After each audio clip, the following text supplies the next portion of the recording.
of the Ann Arbor City Environmental Commission. I call this meeting to order at 7:02 p.m.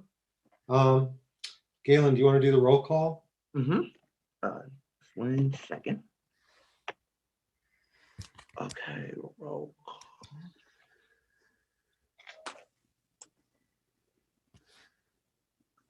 Okay, Commissioner Graham.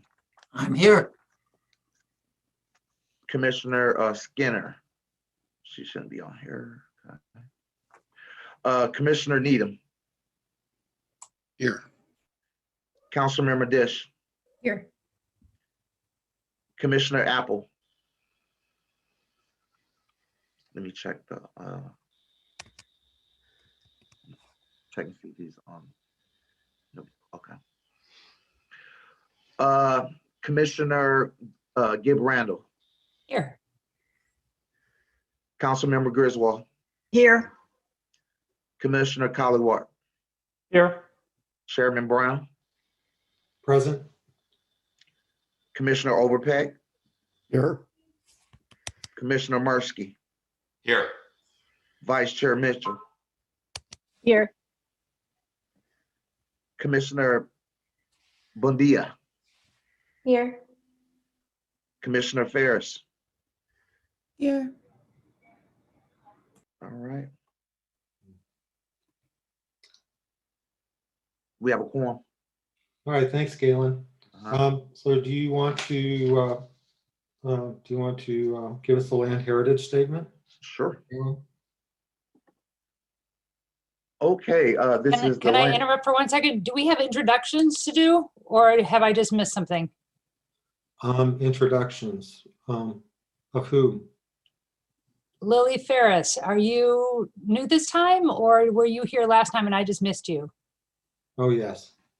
I was here last time, yeah. Oh, okay, sorry about Sorry. Yeah, Lily is our one of our youth commissioners. yeah, that's She great. wasn't able to join us until the December 3rd meeting. Got it, and I missed that one, so sorry about missing that, but welcome. Sorry. Thank you. All right.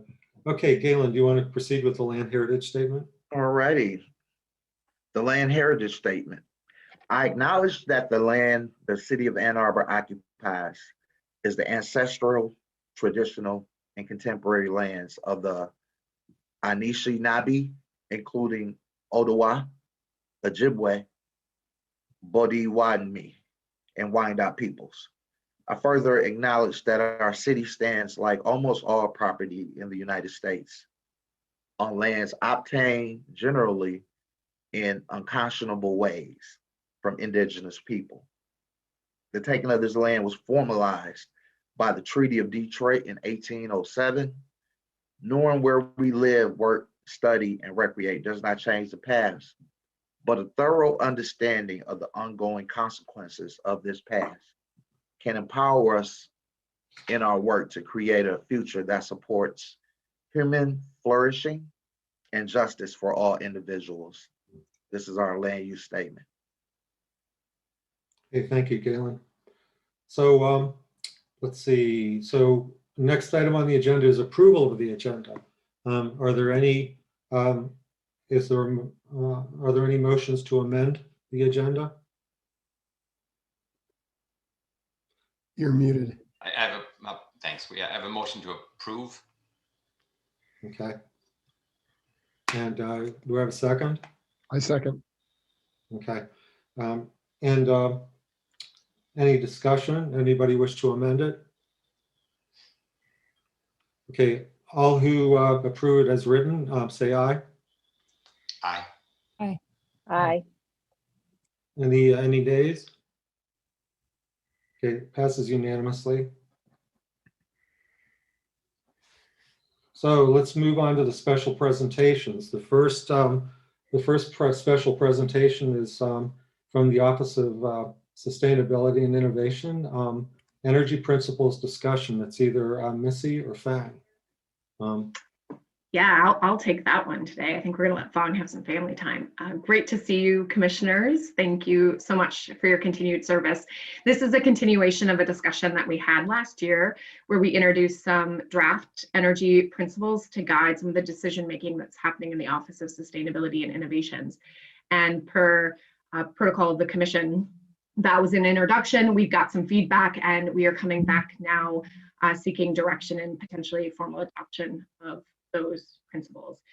So a little bit of a history. I'm not going to go through extensive slides. I can if you want. I figured if you're at all like me, your day job is PowerPoint and Zoom overload. So I figured we might actually just talk and look at each other for a second, but I'm happy to pull up slides if that is easier for everyone.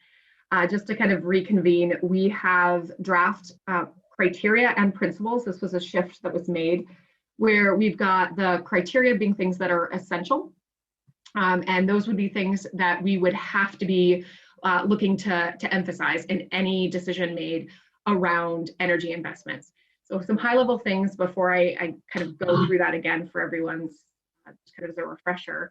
One is this really is centered on energy, but most of these principles are transferable to almost anything in A20. And so this is a strategic way to make sure we have alignment, but there are some nuances within the energy sector. And because the energy sector is the largest source of emissions for us, we felt it was really important to start there and really align our work across the entire city. So that's why we came forward. We certainly heard some feedback about the need to expand this for all A20, and I think that's absolutely right. But again, we contextualize for the energy system here. The second is we heard feedback very appropriately to align this with the prioritization framework that we use to develop A20. So we also heard this from council. So we talked to you, we've talked to the Energy Commission, we've spoken with council and gotten some feedback. And we are working on that, developing the framework for evaluation as we speak. What we've basically done is taken the existing prioritization framework we have, and I would say if I had to quantify it, 85% of it makes sense within the framework of these criteria and principles. There's some nuance that we need to add to that to make it more robust evaluation, but that's a great sign from where I sit. That means we have really strong alignment with the way we developed A20 and the way we're evaluating the actions that go into A20. So we've got a draft of that prioritization framework that operationalizes the criteria and principles that are before you today for consideration. I just wanted to kind of at the gate state that because it was something that we talked about in a previous session. So what we've got before you then are broken into these two categories, criteria and principles. Criteria are pretty immovable. They're the things that have to be centered in the work. Principles are the things that we want to maximize, but that may be in tension. And they may be in tension with each other or even with the criteria that are listed. So the objective is to evaluate based on all of these and then be able to come forward with recommendations where we can compare and contrast and really present options forward that are grounded in these various elements. So the core criteria proposed, I'm sure you have this before you, but for those who don't or anyone who's listening, they are, the three are reducing greenhouse gas emissions, which is central to A20, of course. We want our investments to be additional to what would have already been generated without our investment. And then grounded in equity and justice, especially procedural and distributive justice. The principles, there's 5 of them. These are the things we want to maximize to the fullest extent possible, are enhancing the resilience of our entire system, certainly our people, our community, and our natural systems, and how we make investments. Starting local, and we had some discussion with council about what local means, and we are landing on, at this point, that feedback is somewhere around southeastern Michigan, and definitely a preference for Michigan where we can. Speed, scientifically, of course, we need to reduce emissions and we need to reduce them fast.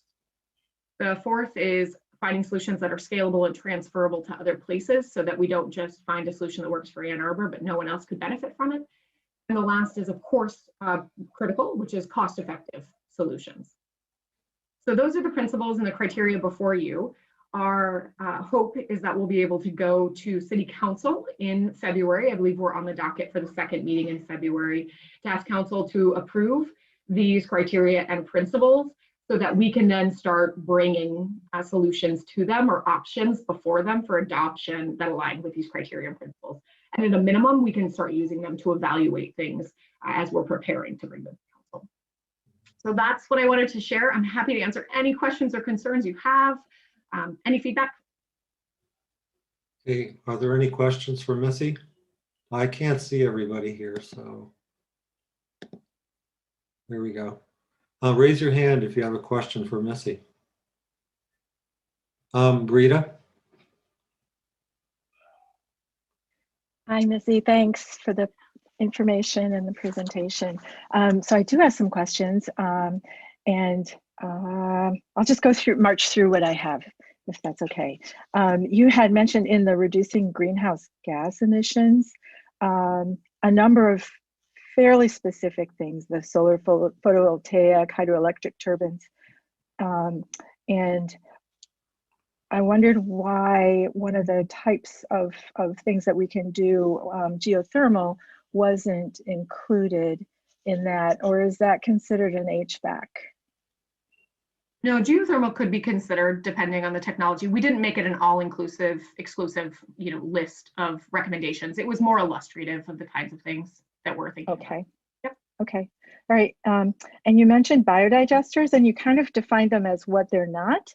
But what is what would they actually be? That we would consider? Mm-hmm. Yeah, like a biodigester at the wastewater treatment plant, for example, is something that we would consider. Okay. Thanks. Because I agree with the things that you excluded. Those are really good. On the virtual power reductions, is that actually CCA? No. So this is a brand new mechanism. We are only one of 4 states that we think can legally allow this. This is something we're exploring. There's been some papers written by former energy folks at the state. And what this would be is we could make investments in energy efficiency locally for sure. And that is a really, really important thing.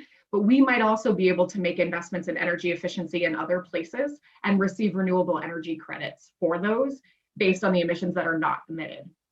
So we might be able to, for example, make an investment in schools in Highland Park or investment in River Rouge. And we could be making that investment. They reap the benefit, but we get the renewable energy credit from it. So this is a brand new mechanism that we're attempting to actually develop as we speak. Okay, all right, because I did try to seek out some information. It didn't sound like that. So that's very interesting and kind of along the lines that you and I have talked before. And then in terms of, can you just explain the thing about the fair and just compensation in the equity and justice section? Yeah, we want to make sure that across the labor market, people are compensated appropriately for the work that they're doing. And so we can't require, you probably know this, and if not, we can't require union labor. And that's not what we're trying to do. We are trying to make sure that the kind of benefits that people get being a part of a union to be compensated appropriately and trained appropriately are moving through the entire marketplace. Got it. Good. Thanks. All right. I think that's all for now. Thank you. Great question. Thank you. Thank you. Any other questions for Missy? Not seeing any. Thank you, Missy. We'll discuss your resolution further on in the program. Thank you. After under old business. Okay, the next special presentation is from Eileen Naples about solid waste topics. Hey, Eileen, do you want to introduce yourself? I'd be happy to. Hi, everyone. My name is Eileen Naples. I'm Ann Arbor's Resource Recovery Manager in the Public Works Department. I think the last time I saw you, it was spring. The department has been very busy since then, but I haven't seen you in the interim because I took a few months off for maternity leave. So I was busy too, just in a different way, but I'm glad to be back. And I wanted to take a moment to talk to this group mostly about the Solid Waste Resource Management Plan, which I think some of you are familiar with, certainly council members and those on the solid waste working group, including John and Steve and John Callowart, who I see here. So I wanted to give you just some details into what it is at its very fundamental, basic level, and then how we're proceeding in the city to implement some of the recommendations. And then just talk to you a little bit about the future, which is developing as we speak. So the Solid Waste Resource Management Plan, this is the 2019-2023 plan. Despite its name, just passed with council, who had a number of great questions and recommendations over the course of its development, and it ended up passing council in September of 2020. This plan started off as council directing the city to take a look at operational needs, but over the course of its life, and even a little bit in its inception, it was designed to take into account zero waste goals and organics goals that the city had previously developed. So that was the inception. But the over time development was that as we were developing the solid waste resource management plan, the city started undertaking its A20 carbon neutrality effort as well. So we attempted where possible to merge those two. And so you'll see overlap between the two initiatives, and that's intentional. So the plan ended up addressing both operational needs as well as the city's sustainability goals. So ultimately, the goal of the entire plan is to both create more diversion opportunities in the city for recycling and for organics, and to create more better, improved service and more efficiency within the city.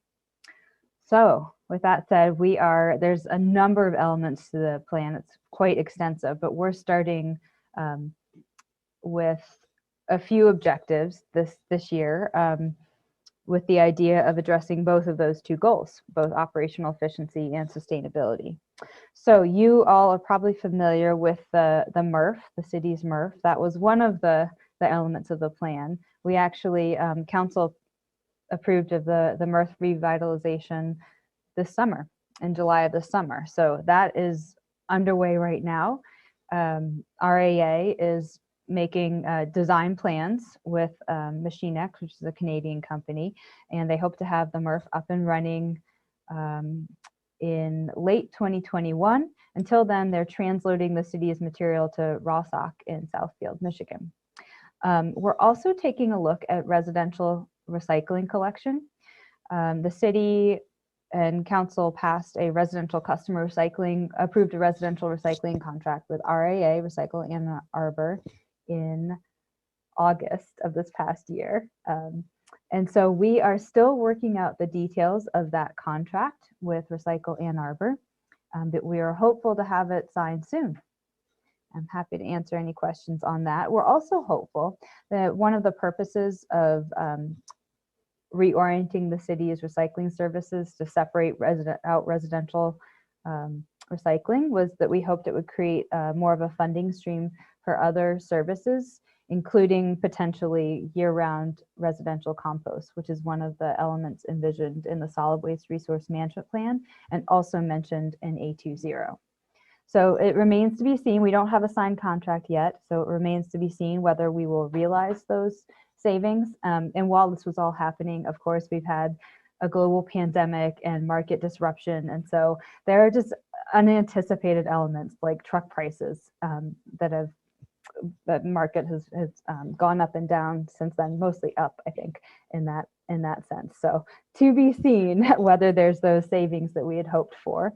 But we are, we will use them wisely and of course seek input from the community on any next steps with those savings.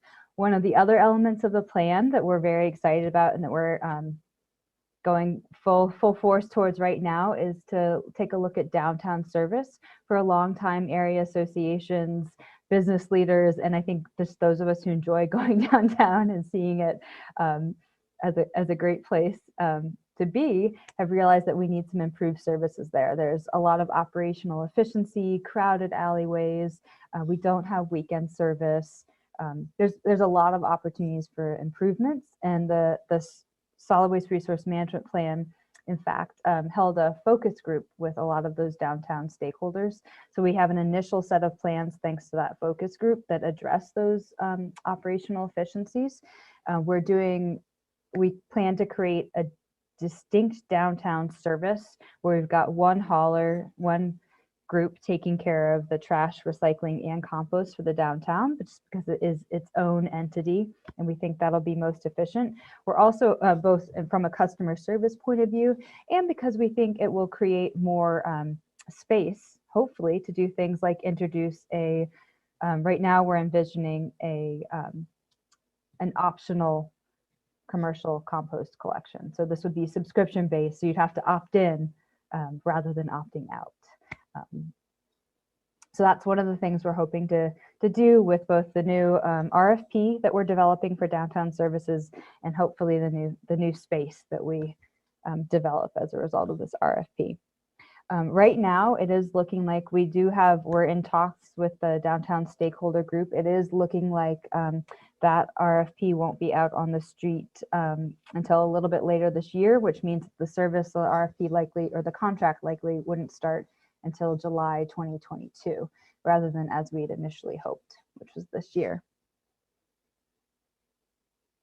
And as I'm going through, I'd be happy to take questions about any one of these elements. I've already mentioned two or three, so I'm just going to pause here, see if anyone wants to ask questions. Any questions? Lisa, Tish. Thanks. So I wanted to follow up on the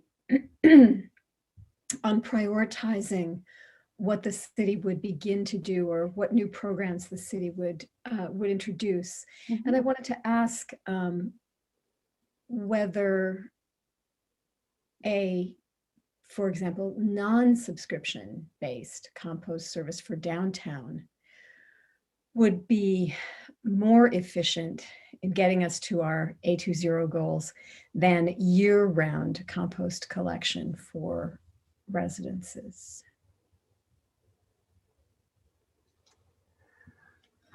I think that's a great question.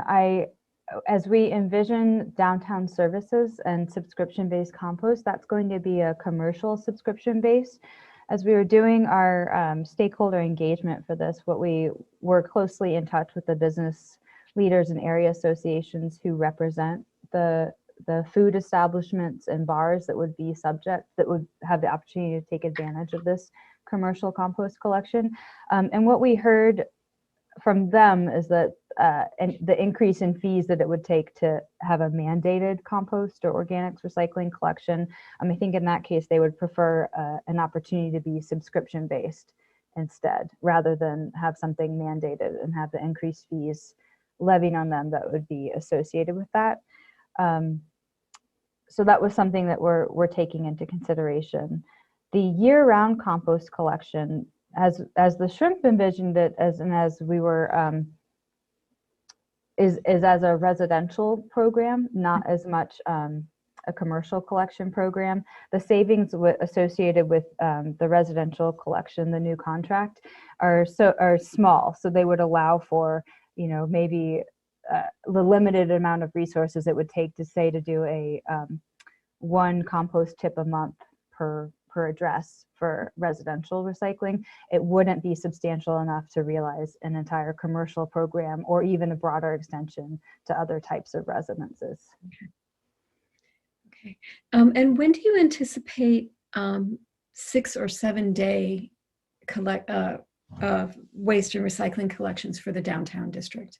Is that something that will be able to happen when the new contract gets implemented, or? I was going to say not soon enough, right? But yes, we envision that it would be when the new contract is implemented. That's when we would start weekend service. Mm-hmm, mm-hmm. Yeah. Okay. Yeah.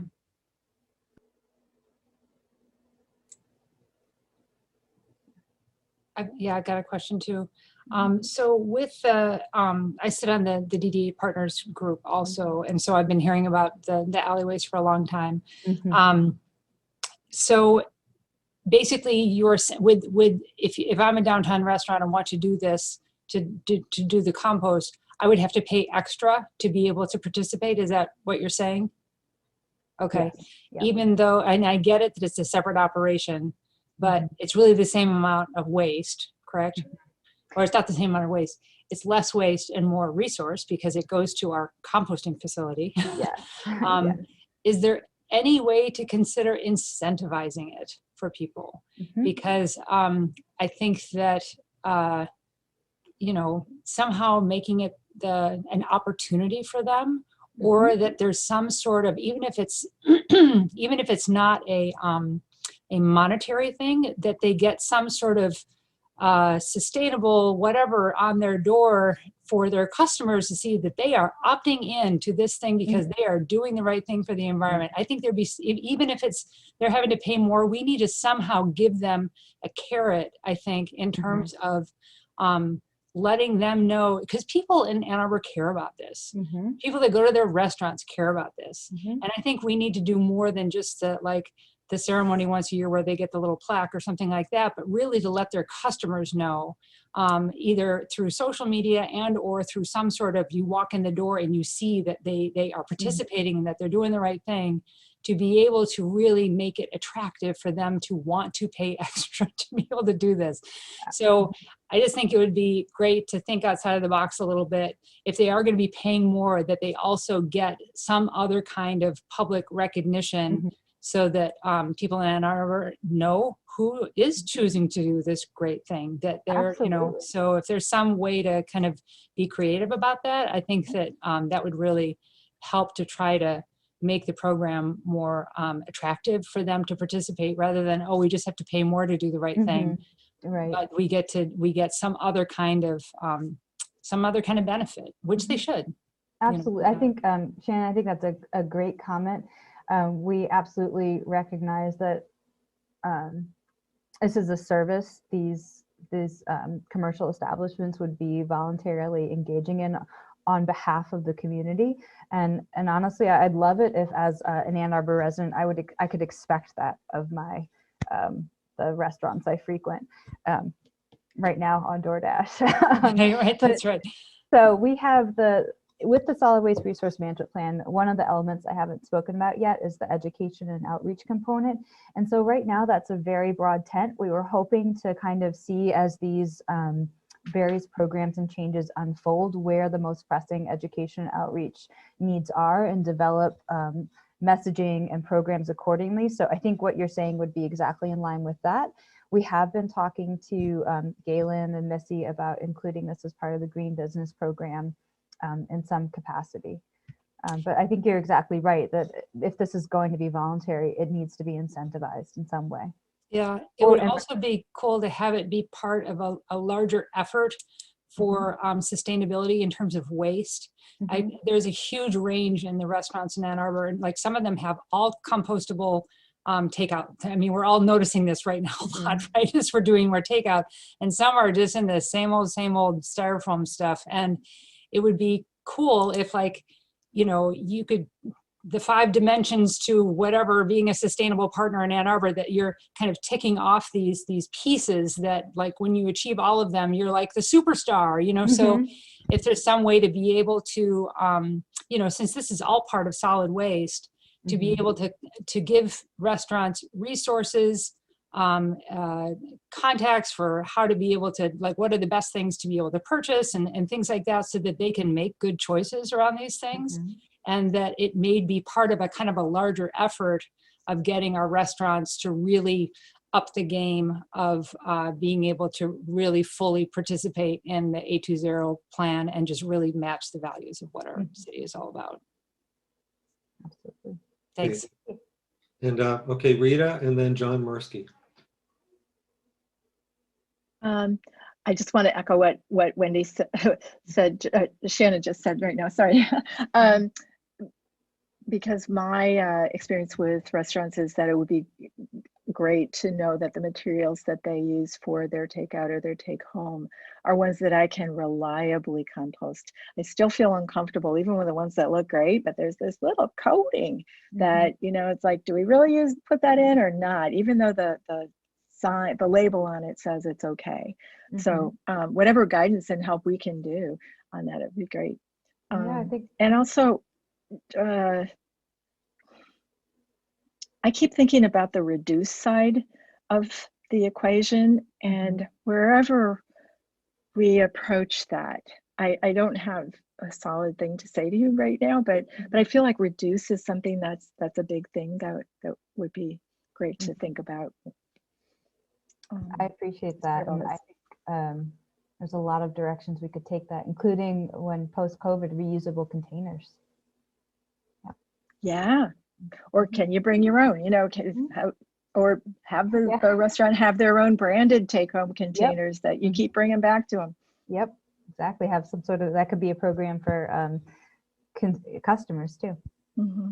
To be rewarded them. Thank you, Rita. Did you have any other thoughts? I'm set. Thank you. Okay. John? I would like to third Shannon's comments and look at them possibly from a different perspective in terms of the ability to finance expansion of some services that are important. I've been in a number of different forums where people have suggested going to every other week residential garbage, meaning waste to landfill collection. I'm probably not necessarily a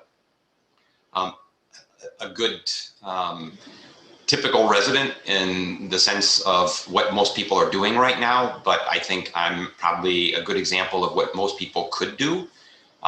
It's just my wife and me, but we put out our garbage cart probably once every 3 weeks or something like that. We compost either in our backyard or through the compost cart. We use, we recycle everything that we possibly can, and we collect some things and take them to the RAA facility for some of the things that can't go in any of the carts. Mm-hmm. And I think that's a message that we want to send to people. And I would encourage the city overall, including council, to consider sending a signal that we're moving in this direction and we're going to save money that way. We're going to reduce greenhouse gases that way because we're not going to have garbage trucks driving all around town and making noises and stuff like that early in the morning all the way into the evening. It seems to me the right thing to do. And especially if we want to drive thinking like zero waste and circular economy, this is the kind of thing that we should be moving to. And that I'm sure would save a lot of money. And that would, like I said a few minutes ago, that would enable us to be able to expand services like the ones that Shannon suggested, as opposed to having to charge a fee for it, saying we have enough revenue in the whole program as a whole to be able to enable things like that.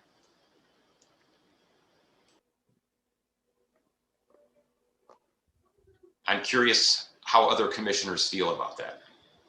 Let's see. Kathy has her hand up, and then Chris. Yeah, I don't disagree with anything that's been said, but I would like to play the devil's advocate in terms of we have these downtown businesses that are struggling, the ones that are still in business. And so I think that we need to, our first priority needs to be to support these businesses, to keep them in business, and to encourage them to move in this direction. I get a bit uncomfortable when in Ann Arbor, we're all highly educated, we're very confident individuals, and we have a solution for every problem. And I think that we just need to step back and I agree with all the goals and we need to get there, but our approach needs to be one of support and nurturing and encouraging these businesses that are terribly, terribly stressed at this moment.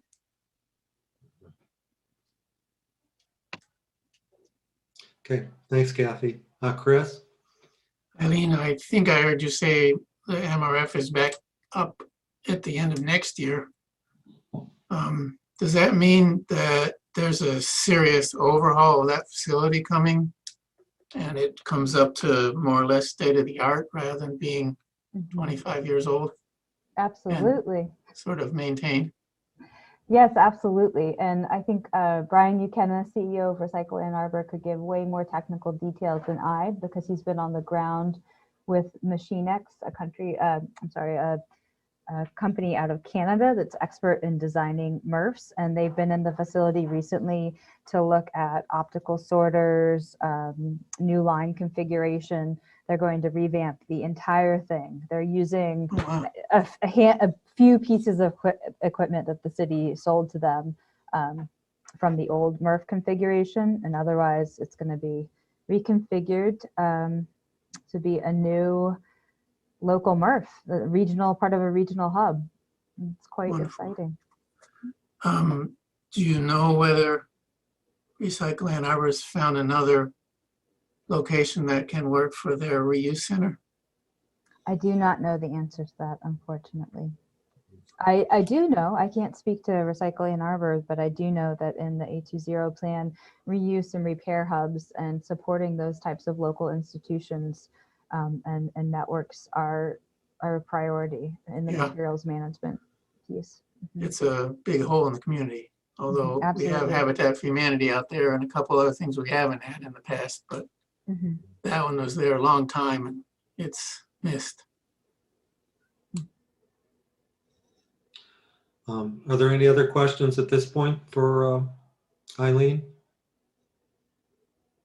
Bob? Needham. Not a question for Eileen, but I did just want to support the ideas that Commissioner Gibrandel and Commissioner Mirsky put forth.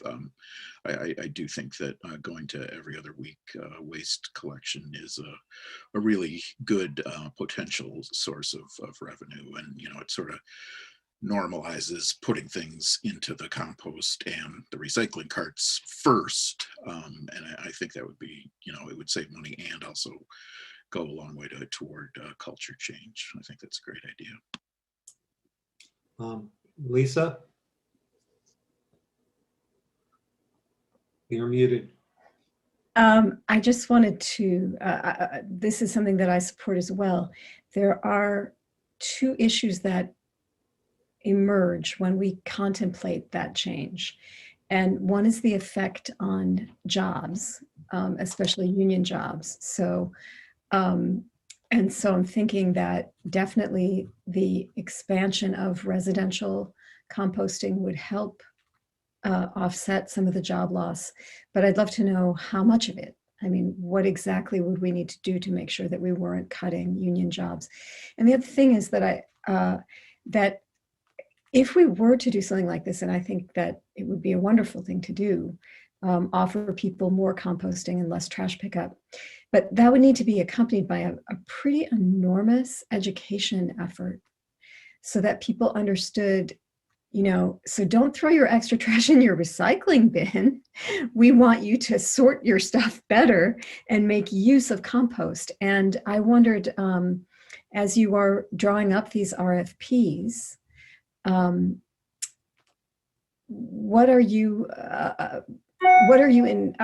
how are you setting them up so that you can tell what the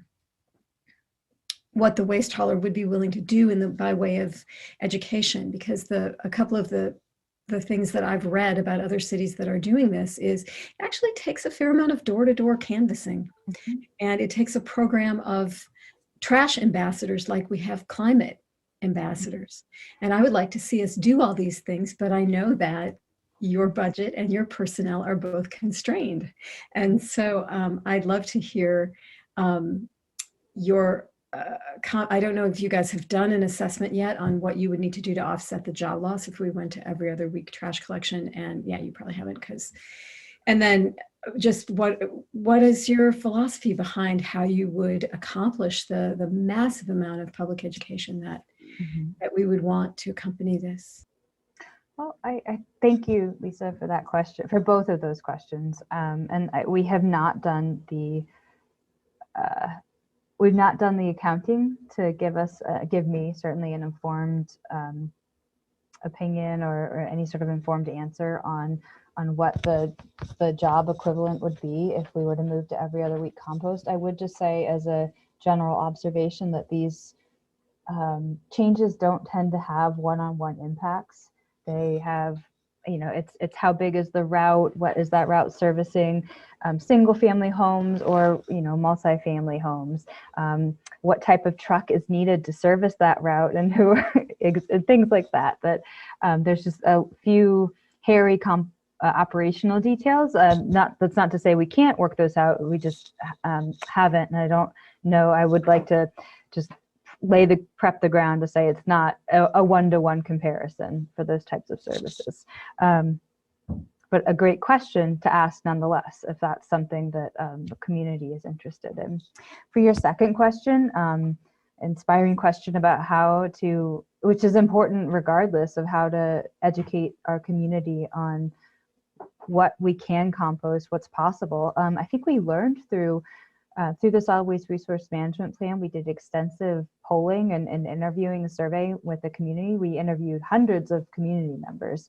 And I think one of the things that we learned is people just don't know what goes in the compost cart, even if it's available to them. So we know that that's a huge opportunity for us to educate. And then there's this commercial piece as well. Right now, we have downtown education opportunities. Jenny Petoskey, who many of you are familiar with, she's out in the alleys every week, and she works directly with the restaurants and bars to make sure that their staff knows what goes in the recycling and how to recycle it. Because as we all know, a clean recycling stream is of utmost importance to get the benefit of that material. And she's also out there, she could be out there talking about organics as well. But of course, we want to build a more robust campaign. So that's partially what we were envisioning using the education outreach funding for the shrimp for, which I guess takes me to one of my last bullets that we're working on right now, is that right now we have two educational contracts with the Ecology Center, the subsidiary, the parent arm of Recycle Ann Arbor. One of them was focused on MRF tours, but that ended when the old MRF shut down. So now it's more of an events-based affair. And then we also have a school, K through 12, I believe, education kind of, I'm sorry, my words are gone. I'm a new parent. But K through 12 education modules, that's the words I was looking for. But that contract is ending. Council extended it for a year to June 30th of this year. But that contract is ending. So what we're looking to do is re-envision what that money could be used for. We have a lot of local expertise here in terms of educational groups in the Ecology Center and others. So how do we leverage this knowledge and passion to get out the educational messages about compost and diversion that we have here? So, but I say the second piece to that, we have money we can spend on education and outreach, and then we also have a very passionate and active community base. So the shrimp, and I think just among staff, we envision designing some sort of volunteer program. Right now, we've been channeling our efforts through Jenny and her one-woman outreach ambassador through the Sustainability Ambassadors Program, but we would love to expand that. Thank you. See, first John Mursky and then Chris. I'm hoping this can lead to something that is actionable. And what I'm wondering, what you would think, Eileen, as well as other council people, about a resolution, something to the effect that the commission and then eventually maybe city council would ask staff to evaluate this. I frankly don't care too much about the deadline. It could be a year from now, but at least there would be a deadline. And the kinds of things that we've been talking about, what would be the impact on our unionized workforce? What would be the requirements in terms of education? What would be necessary, for example, maybe, for certain family sizes or whatever, and it might be, I don't know how it would be judged, but maybe we give out an additional trash cart so that if they only put it out every other week, they still, if they're a family of 6, we're not disadvantaging them. But at least that now that this discussion that we've had actually leads to action, as opposed to us revisiting this a year from now or 3 years from now and say, well, why didn't we take some action and actually analyze what it would take to actually do this? So I'm willing to draft a resolution if that's appropriate. It doesn't have to be very long, I don't think. Is that something that people feel would be appropriate? Yep. Okay, you can put it in the minutes. Okay. Eileen, Chris. one thing to think about, and it's a very difficult one, and that's how to keep plastics and especially microplastics out of the compost stream. I have used the city's compost to build garden soils with for years. And I use it also in vegetable gardens. It's a wonder how it does without using organic fertilizers. But if it has a lot of microplastic in it, then my whole value for that material declines significantly. A lot of the so-called compostable coffee cups, for example, have a plastic coating on the inside of them. I think Rita was just talking about that. A lot of those carry-away packages have a plastic coating. It's a problem. John Mirsky, do you put your recycle bin out more often than your trash bin? Yes, our recycle bin generally goes out just about every week. Yeah, okay, thank you. And by the way, I agree with you. I've ordered compost, and it's appalling how much plastic is in commercial compost. The large pieces have never bothered me. I pick those out and clean them out and deal with them. It's the little stuff and the stuff I can't see that really makes me uncomfortable. Okay, We already on this team talk about PFAS and how that gets concentrated in organic compost. Yeah, I was going to bring that up. You're the expert, so take it away. But I mean, that's really kind of scared me. I don't want to put that in my garden. Right. Well, as the chair, I'm reserving my time for the end. So we have Gabby Buendia has her hand up, and then Kathy Griswold. Hi, thank you, Eileen, and sorry that my internet's lagging, so I'm not on camera. But I'm wondering what, I guess, obstacles and opportunities there are for composting in multifamily units.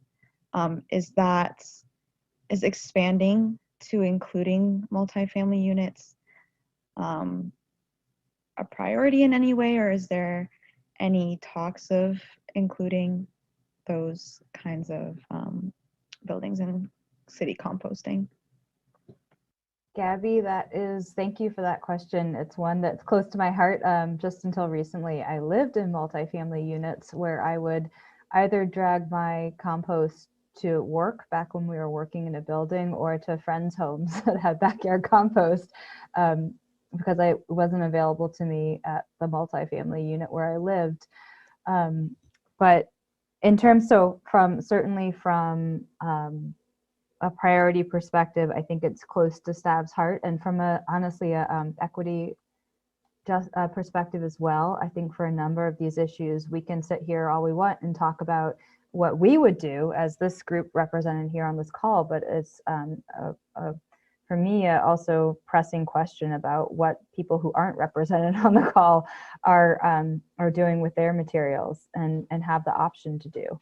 So I think about this a lot, and one of the issues and constraints that we're up against is the resource requirements of staffing multifamily compost collection. That would require new truck drivers and routes.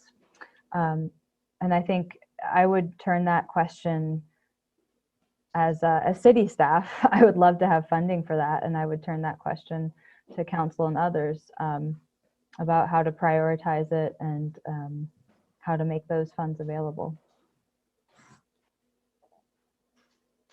Okay. Okay, Kathy, and then Rita. I just want to reinforce what John Mirsky said.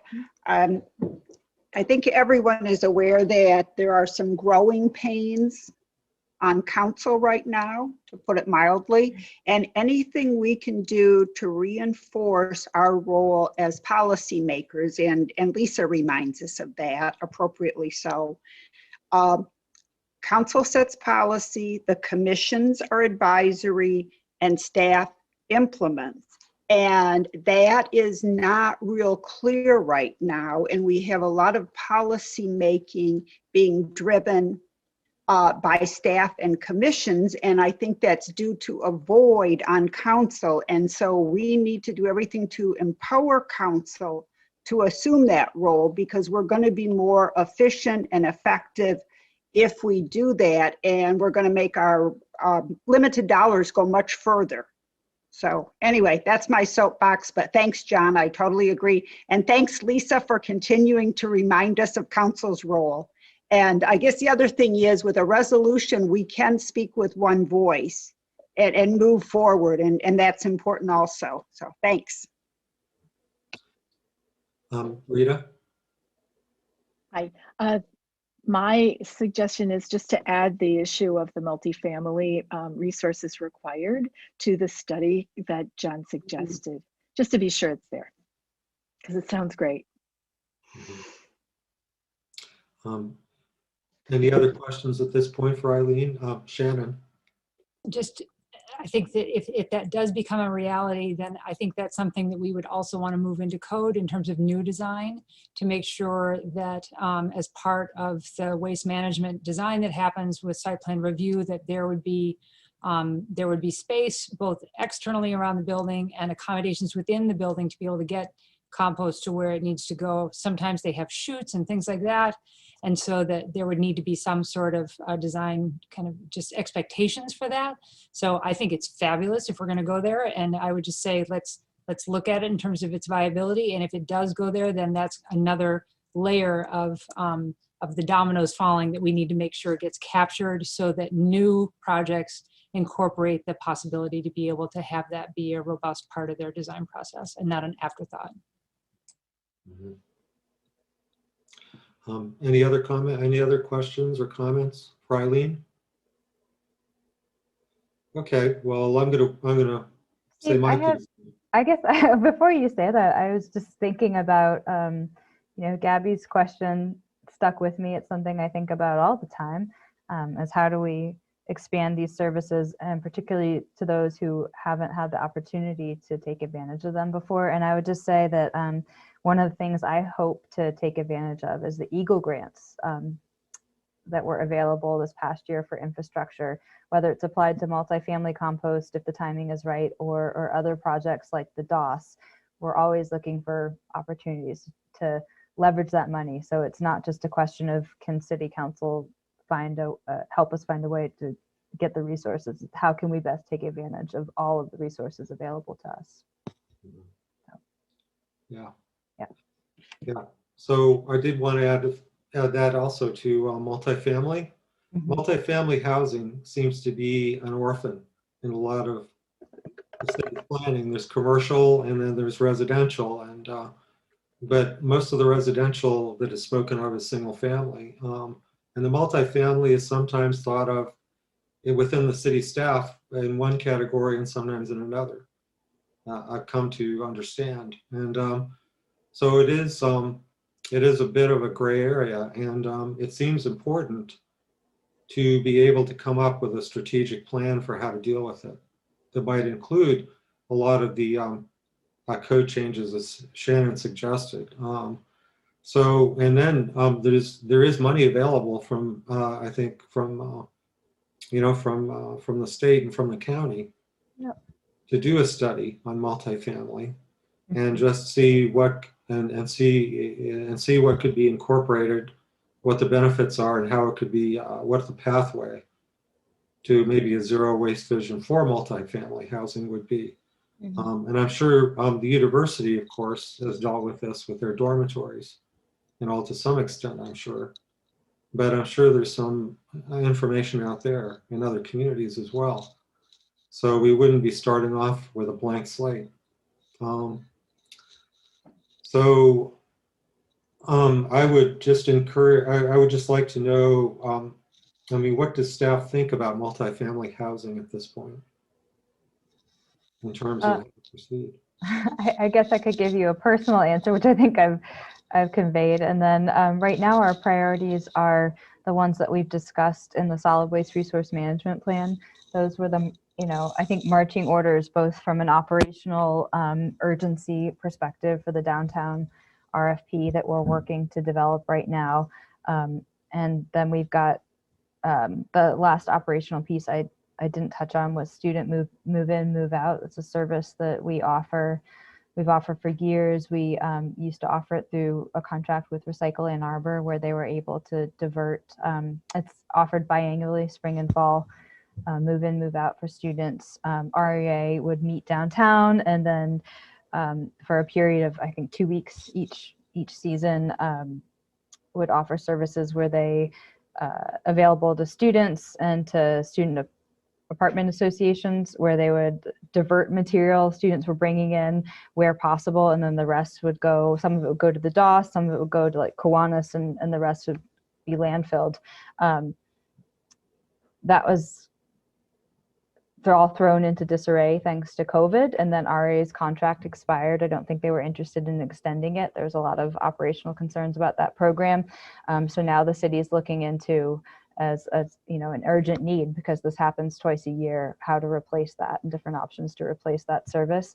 So I think this is all to say, Steve, a very complex, circuitous way of saying that we have 3 staff members right now on solid waste and a lot of urgent plans. So I don't want to at all convey that multifamily issues aren't a priority. I would just say that they weren't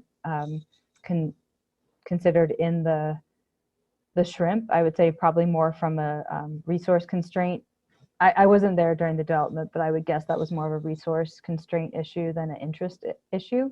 And then because of the path the shrimp lays forward, we have marching orders for quite some time. Yeah. So I would put that out there, not to say that anything's impossible or that community action and interest can't generate change, but just to give you some perspective into how we're operating right now.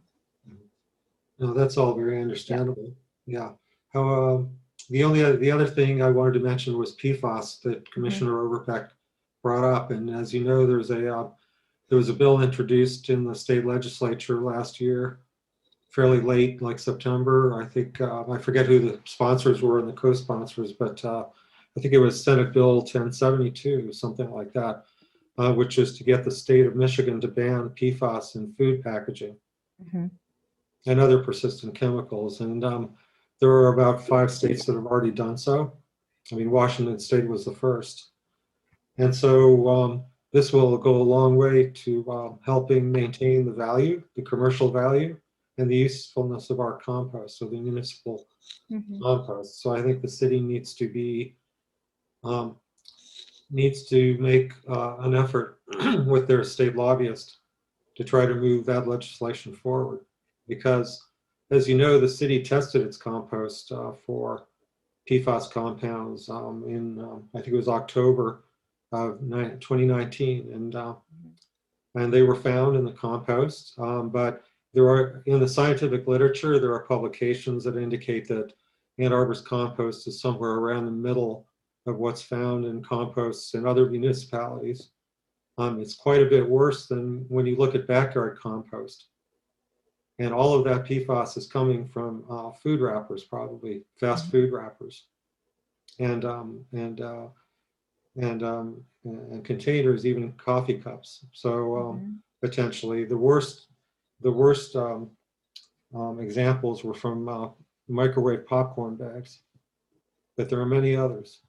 And some of the takeout containers that are offered by the supermarkets and by some of the restaurants in town, it's not clear whether those are PFAS free either. So I think in terms of this municipal city solid waste program, I think it's really important that they also do an education effort with the local vendors, with the supermarkets and the restaurants, to try to do what they can with their suppliers to make sure that their containers are PFAS free. This is not to say they're free of microplastics, because many of these coatings are alternative PFAS coatings are microplastics. So that's another problem as well. So it's something that we should pay attention to, because at some point it's going to reduce the value of the city's compost, you know, for resale and its acceptability.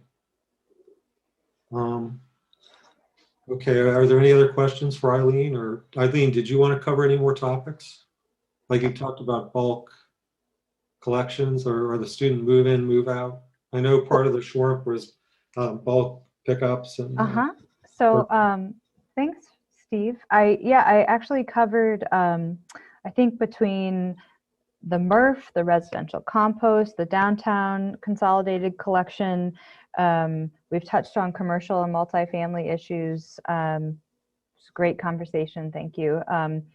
Student move in, move out, and education. Those are our priorities right now. That's where our focus is, on implementing a lot of these broad changes. There's a lot of really juicy operational details to them, which is, if anyone wants to, you know, grab a virtual beer, I'm happy to tell you more. But that's occupying like all of our minds and even some of my middle of the night thoughts right now. So that's a lot of fun work right now, but then we have this whole set of other projects we'd like to consider that the Shrimp envisioned. And part of them was from this group in the advisory committee. I know some of you participated in that. So we've got a lot of recommendations and meat there to take a look at, but then a lot of the suggestions that are in the Shrimp came from those hundreds of community surveys that we did, the phone calls to people who have never thought about solid waste in their lives other than to roll a cart out to the curb. We wanted to see what their thoughts and needs and educational outreach gaps were. So to that end, Steve mentioned bulky waste pickup and textiles, as well as I'd say hazardous waste and electronics fall into that category as well. So that seemed to be, those seem to be the services that the people that we just picked up the phone and called for these surveys seem to be the services that they were interested in. I know this group, I've heard from some members that they have a different perspective on those services. I would just say we haven't made a plan to move forward one way or another with those services. I'm happy to keep this group updated as we are able to envision whether and how to roll out with those elements of the plan.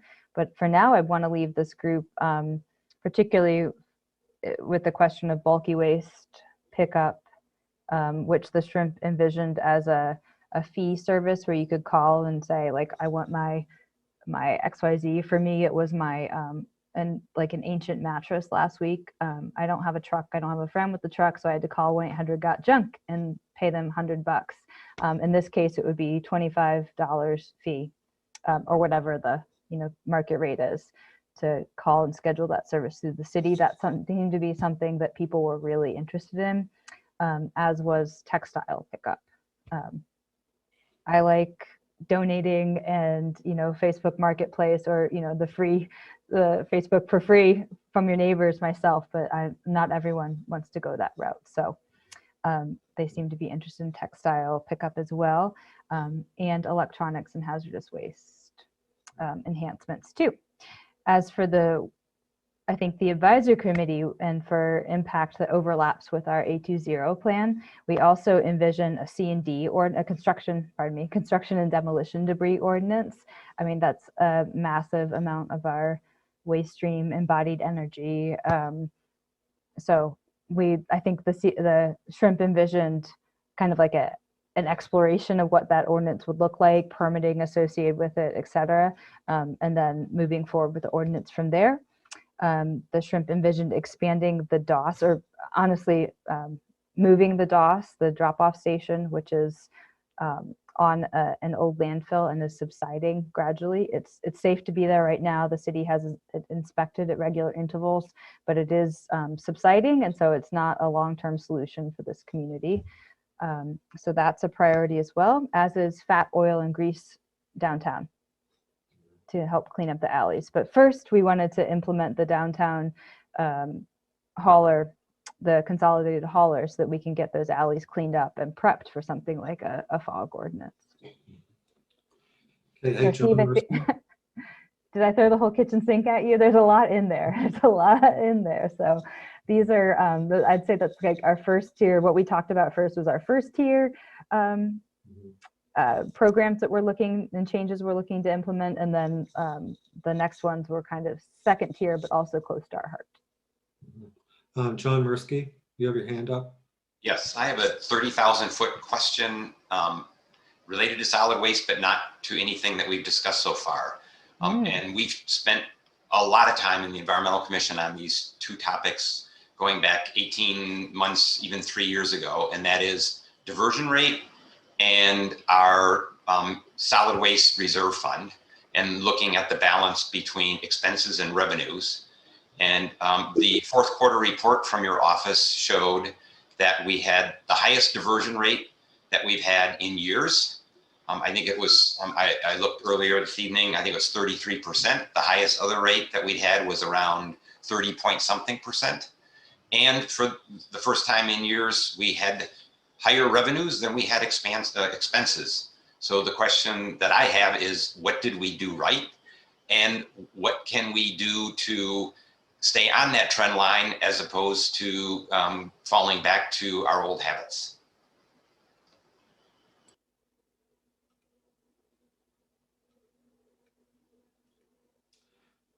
Well, Eileen, do you want to answer that, or?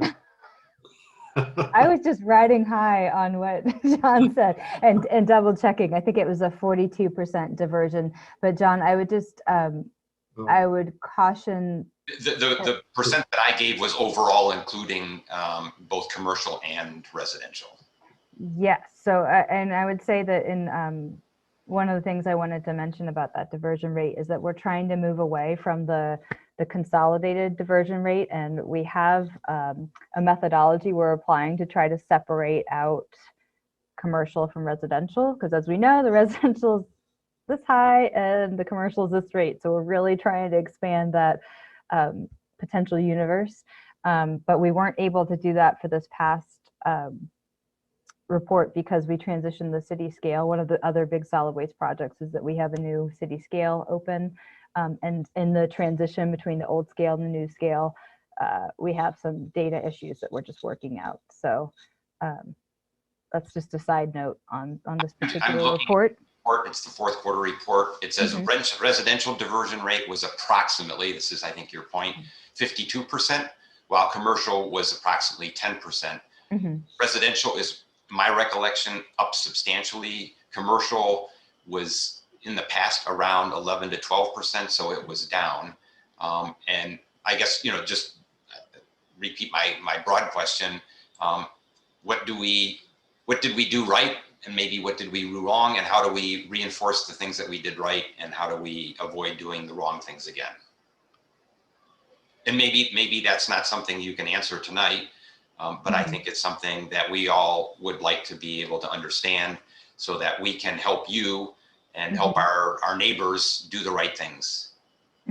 I think that's a great question. I don't know if this is the answer, but I'd like to give a lot of props to Jenny Petoskey, our outreach coordinator. She and I field a lot of questions, and we've been trying to carve out time in her schedules to go do trainings and as many public forum training opportunity as she can, as well as outreach to commercial businesses downtown. I would question, I don't know the answer to this, John. I'm going to ponder your 30,000-foot question, because I mean, why I'm here. I like thinking about these issues, but I would be interested in seeing how much of an impact, particularly given the residential recycling increase, how much of that has to do with the fact that we're all home right now. I don't know the answer to that, but it could have something to do with it. Do you know if that's a fiscal year? That's a fiscal, because it was the fourth quarter report. That's a fiscal year. So we had roughly 3 months, roughly 3 months of the pandemic included in there. But I thought the same thing, that may have played a role. I mean, I'd rather give all the credit to Jenny, but I have a sneaking suspicion there's more to the story. Okay, Rita, you have your hand up. Yeah, thanks. I'm not sure how to ask this question, but I think it has to do with like a denominator when you talk about a diversion rate. And so if people are getting a lot of Amazon deliveries, there potentially is more cardboard to go in. But if people instead went to get their own things in a cloth bag and brought it back, there would be less recycling. And that's actually a good thing in terms of like the reduced side. So I don't know, how do you capture the reduced side? Rita, you hit the nail on the head. We talk about, Jenny and I spend a lot of time talking about this. Is, you know, our goal here is not to just increase recycling. Yeah. Our goal is to increase reuse and not using in the first place, actually. Right. So we're very much, it's very much top of mind that our metrics don't measure that. So we're putting some thought into that. I wish I had a better answer for you. Then we're putting I thought join you into- in the question. We are Yeah. putting thought into that. Thanks. Thank you. And if you have any insights or thoughts or even questions, because sometimes that can lead to insights, please let me know. We are thinking about this.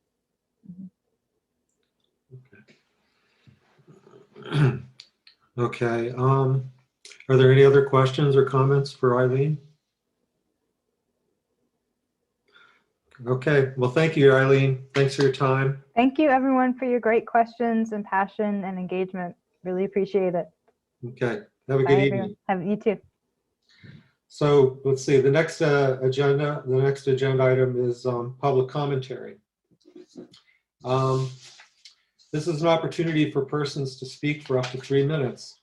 Please call 1-888-788-0099 or 877-853-5247 and enter meeting ID.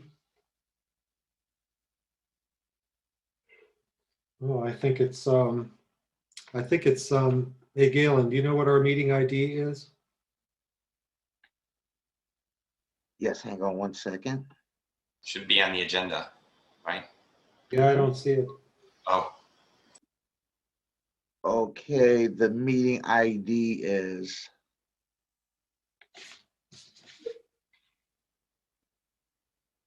all these screens keep popping up on me. Okay. I have it here on Legistar. Oh, It's Kathy. a 973-1841-6621. Okay, thank you. Thanks, You're welcome. Kathy. Thank you. So You're welcome. Please call 1-888-788-0099 and enter meeting ID number 973-1841-6621. This information is also displayed normally on the meeting agenda and video feed. City staff will select callers that have raised their hand one by one using the last 3 digits of your phone number. In order to electronically raise your hand to indicate your desire to speak, please press *9 on your phone. You will hear an automated announcement that the host is allowing you to speak. When speaking, please move to a quiet area and mute any television or background sounds so that we may hear you clearly. Please state your name and address at the beginning of your comments. And be patient. There is a delay of up to 30 seconds before a connection is established. So Galen, do we already have people on the phone? We have one person, but their hand isn't up, indicating that they would like to speak. Then we've just had another person. Okay, caller 701. Go ahead and speak, caller 701.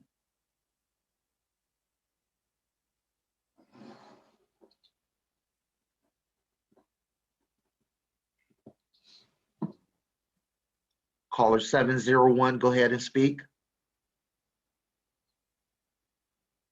I think they have to unmute their phone. Please unmute your phone. Is it *6, I think? *9. *6 or *9, I think. Yeah, it's probably *6 to unmute. *6.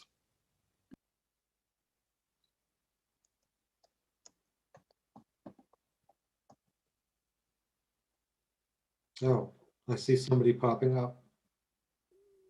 701, which is muted. Go ahead. Hello, can you hear 701. me now? Uh-huh. Yes. Thank you. Thank you. Sorry about that. Hello, my name is Brian Buchanan. I'm the CEO at Recycle Ann Arbor, and I appreciate the opportunity here to comment.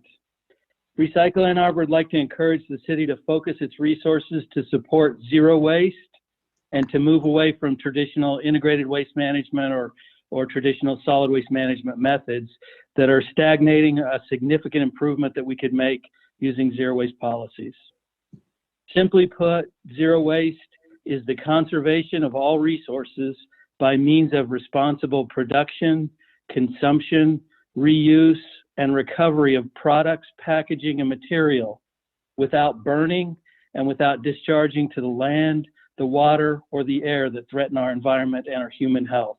That's the definition that's been adopted internationally, and that's the definition that meets our city goals in terms of our climate objectives while supporting local economic development. I can speak to a lot of the advantages to zero waste, but I'll just focus on jobs creation, but so you can see the dramatic differences our investments would create if they were directed toward key zero waste initiatives.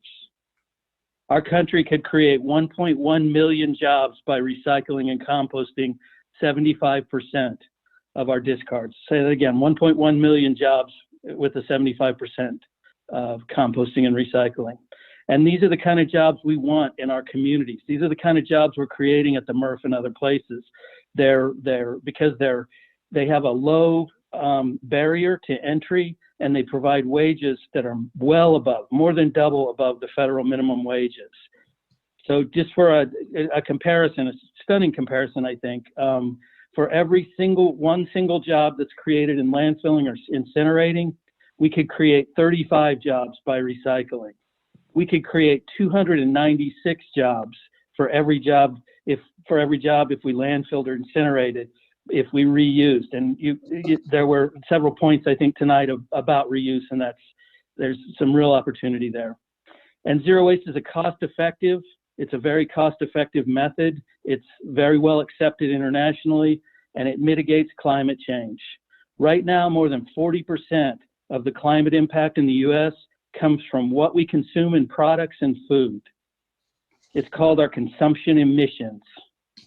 We could reduce our greenhouse gas emissions by more than 400 million metric tons of CO2 per year, the equivalent of taking 20% of our coal-fired plants off the grid by using local zero waste initiatives that we would advocate for. There's a group called Local Governments for Sustainability, and in their recycling and composting emissions protocol, they call out specifically recycling and composting as some of the most effective and cost-effective actions local governments can take to reduce community greenhouse gas emissions. And like I said, there are many, many more benefits to zero waste approach, but I'll save my comments for others that might want to speak, but I'll just close by saying I was very heartened by tonight's discussion, and I want you to know that Recycle Ann Arbor shares your enthusiasm, and we want to work with this group and others in zero waste planning and endeavors in our community. Thank you for the time. Well, thank you, Mr. Buchanan. Anybody else on the line, Galen? Yes, we have caller 024. Caller 024, go ahead and speak.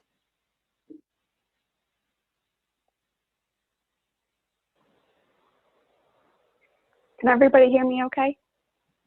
Yes, yeah. Go ahead. Yes, okay. Hi. So I am Anya Dale. I am a resident, and I also work at the University of Michigan in waste reduction and education. So I just want to sort of offer that perspective. You know, really, I feel like I'm, again, very heartened by what's in the shrimp. I think there's a lot of wonderful things. I really feel like the priorities as we're looking at what to implement have to be on commercial recycling with enforcement. multifamily recycling, and then commercial composting. To me, it's pretty plain that those are sort of the areas where we have the greatest opportunity for eliminating waste within the city and should be the major focus of efforts. With multifamily and commercial recycling, the university has a lot of staff that we're trying to work with that are actually staffed in, not on campus. You know, many of them are actually in commercial spaces that are rental areas around the downtown area. And we just hear constantly from staff that there's no recycling infrastructure provided to their building. And it's very obvious that this is a big gap. And so I think that it really needs to be a priority. You know, if you've got a 30% recycling or diversion rate and there's just whole segments that are not participating, to me that seems like a very easy win to start engaging them. And likewise, multifamily, in our cases, it's often, you know, it's students in some of these areas, but they have a difficult time even recycling off of campus in some ways. And then commercial composting, you know, I love that there's something in here for people to opt in. I personally wish it was just required and then made free or very, very cheap. But either way, I feel like it's really important that it's an expectation and that there's some sort of carrot or incentive, as some of the commissioners have mentioned.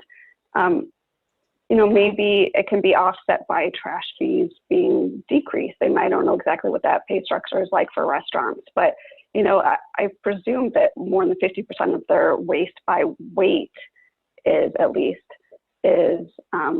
compostable food waste. So, you know, presumably their trash at least could go down quite a bit if they're doing that. And could that offset the cost?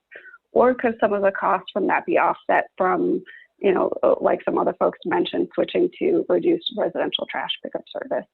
To me, getting the commercial restaurants on board and composting their food waste is probably the best thing we could do when it relates to waste.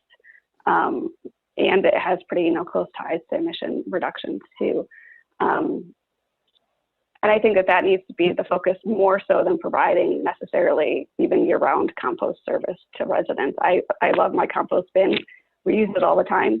But, you know, my family, we can, if we're smart about it, we can get it full, keep it full, and by spring it's ready to get picked up. I would love a couple pickups in between, but I really think the commercial composting is the most important. And either way, having the education or consistency with like downtown restaurants, specifically so that, you know, they're not using things that they think are compostable but are not, you know, having consistency that everything that is being used for takeout or packaging is compostable and meets, you know, PFAS-free standards and stuff like that, would make everybody's program better and make the university's program better, because people are not hopefully bringing stuff in that's, you know, outside containers that are not compostable. I think it would just be so much easier from the education standpoint. And to that last point, I think education is just critical, and I think Recycle Ann Arbor has played an invaluable role in educating the community about recycling, and I just hope that continues to be a priority for everybody. All right. That's all for me. Is anybody else on the line, Galen? Yes. Go ahead, caller 328. Caller 328, go ahead and speak. You're on line.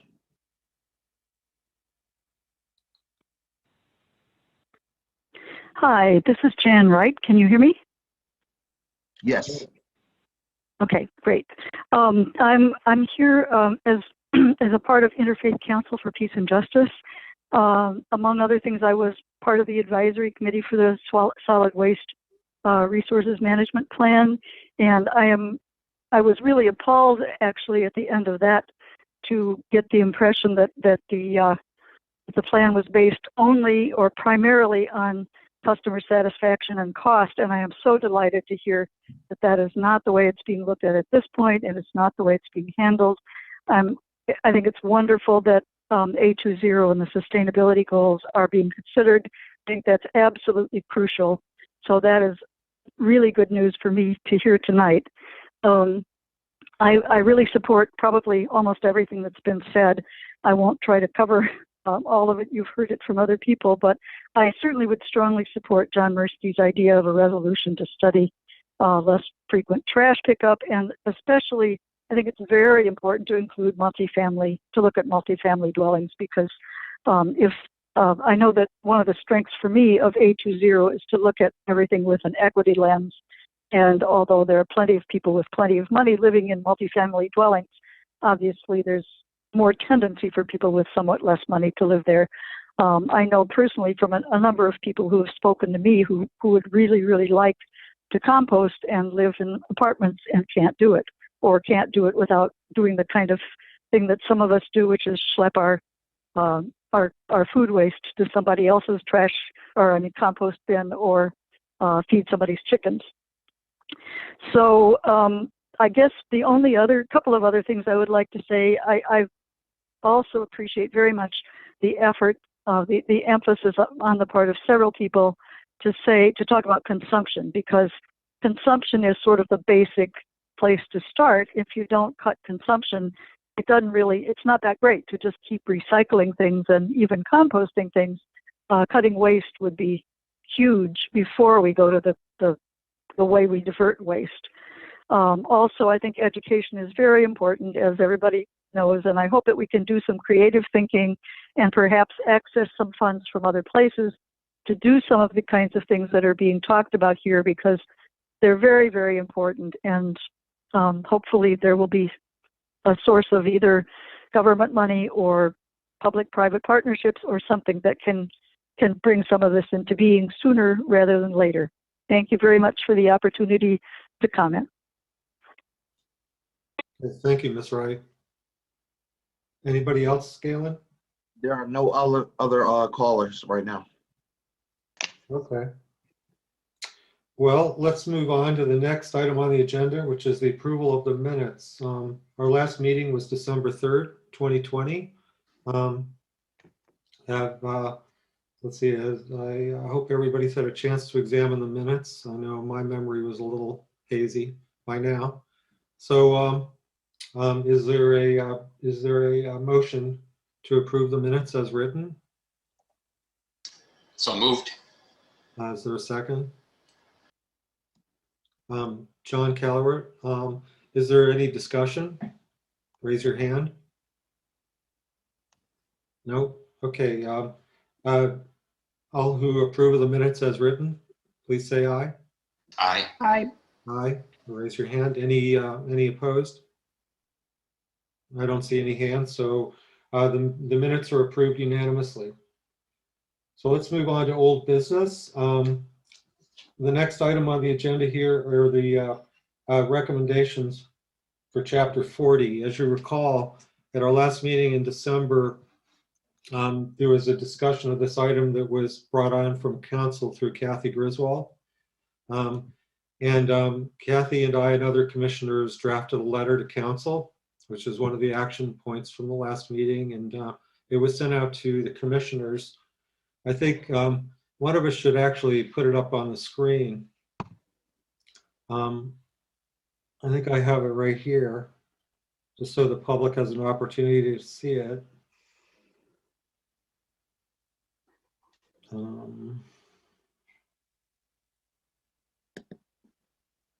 Here, let me see about sharing my screen.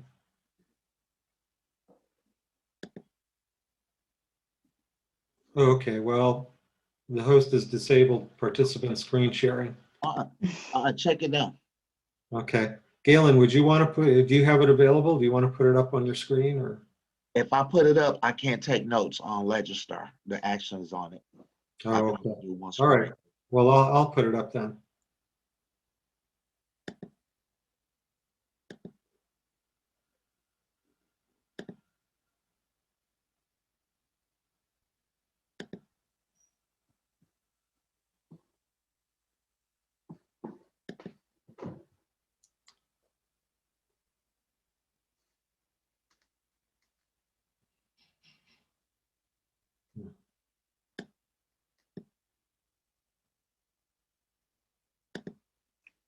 Okay, here we go. So it's a very simple letter. During our discussion, it was clear that there are both transportation, disability, and environmental concerns. So the letter was sent to City Council and also the Transportation Commission and the Commission on Disabilities, and the Environmental Commission was copied. So let's see, Kathy, has there been any action on City Council on this matter? To my knowledge, there hasn't been any action, and I apologize. I missed the December Environmental Commission meeting. It followed a closed session on Gelman, and I had action items as a result of that closed session. Right. But I will follow up on it next Monday, unless, I don't know if Lisa Dish has taken any action. I don't want to duplicate anything she may have done. I didn't, because I felt that you understood it better and it was your initiative, so I didn't want to steal your work. Oh, okay. No, that's fine. And again, yeah, I apologize for missing that meeting. I think we can all agree that the dioxane plume is a higher priority at this moment, but I will follow up. Okay, thank you, Kathy.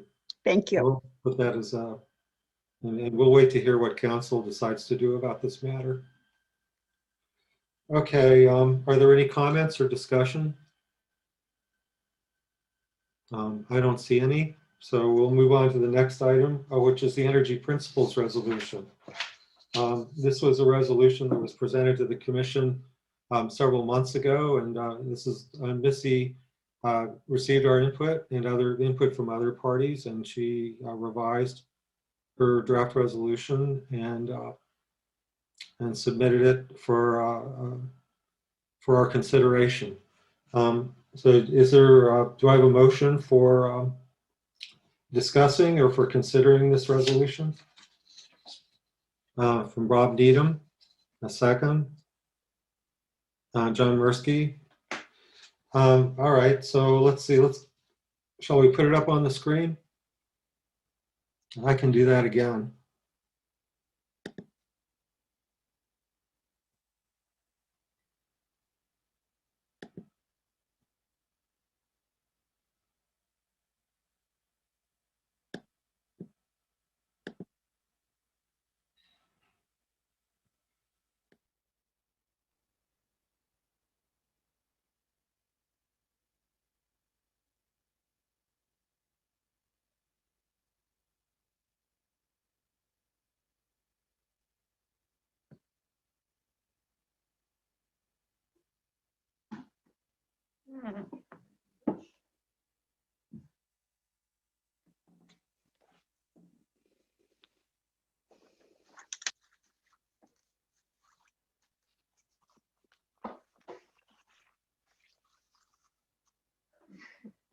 Steve, the resolution itself is at the bottom.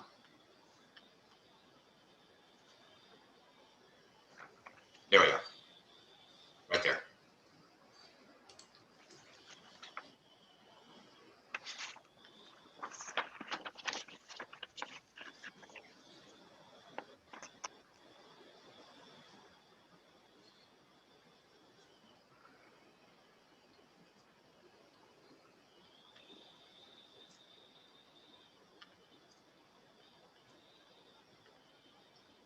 Steve, you're muted.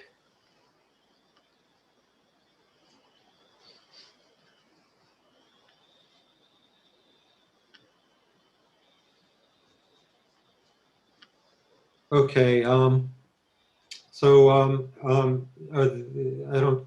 anybody wish to make a comment about this? No? Bob Needham?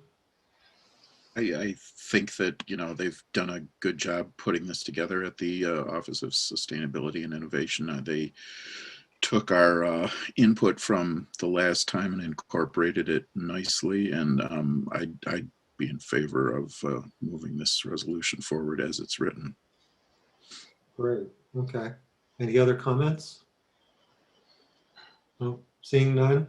Do we have a motion to all those who accept the resolution and want to pass it on to council for their consideration, say aye.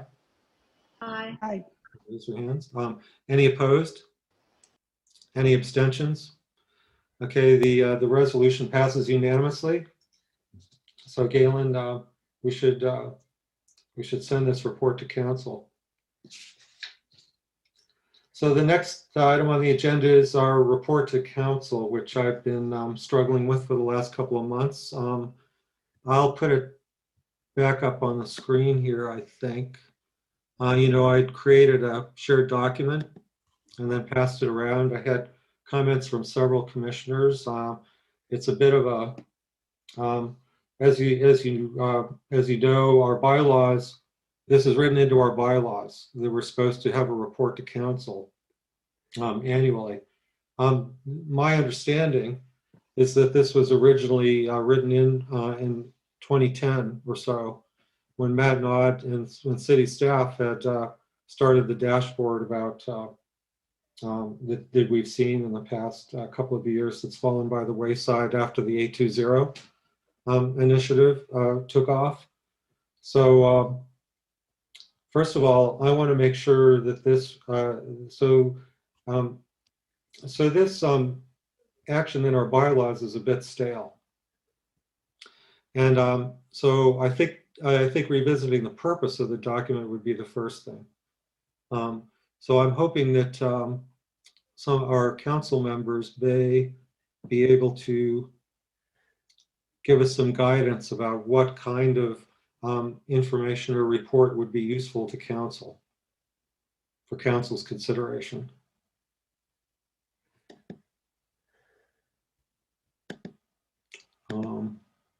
Let's see if I can put this up. Are you asking for that tonight, or are you asking for us to go to council and ask?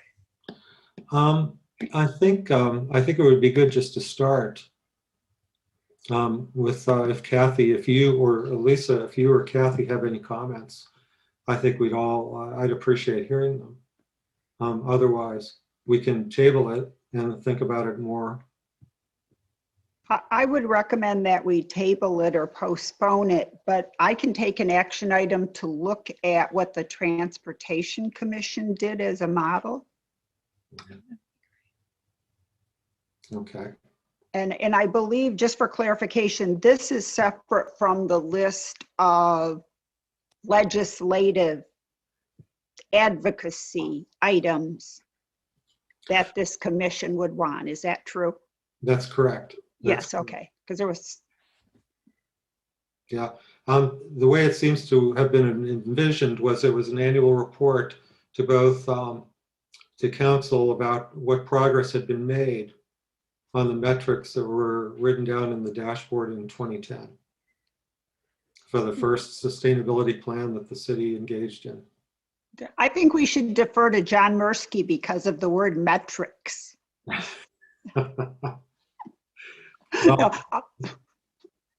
Well, I've had some discussion with Missy about this because 820, of course, is putting together their own metrics for their own goals. So my concern was that the goals in 2010 were around issues that are not really part of the 820 plan, such as clean air, clean water, natural features. And so I think it would be, and these are still of interest to the community, I think, and to this body, in making sure that we're making some progress in these areas. We're in clean air, clean water, and natural features at least. Potentially local food, whatever has fallen outside the purview of 820. So let's see, are there any, anybody wish to make any comments or observations? Kathy? Well, I'll repeat, I'll take a look at what the Transportation Commission did. And then if Lisa's willing, the two of us can maybe talk about it before the next Environmental Commission meeting. Does that seem reasonable? Mm-hmm. Yeah. Okay. Yeah, that seems reasonable to me because I don't, this would be a useless exercise unless council really finds it valuable. So I think if you all can can just provide some initial guidance, not anything final, but initial guidance about what council might find useful in this report. Okay. Okay. Any other comments? Lisa? Yeah, I just wanted to say that from the meeting where we did discuss this,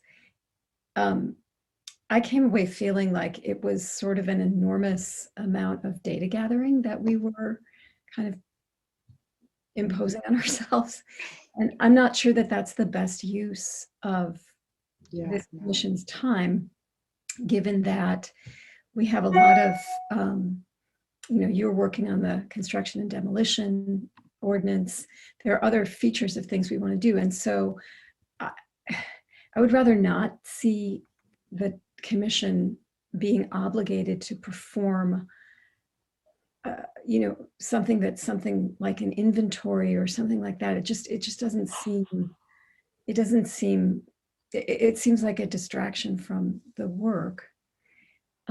So I think I'd be happy to put my head together with Kathy's and figure out what this report, to make it a little bit less burdensome, because probably this data exists in other city reports, and why we should have a research project to gather it, I'm not sure. So speaking like the professor I am.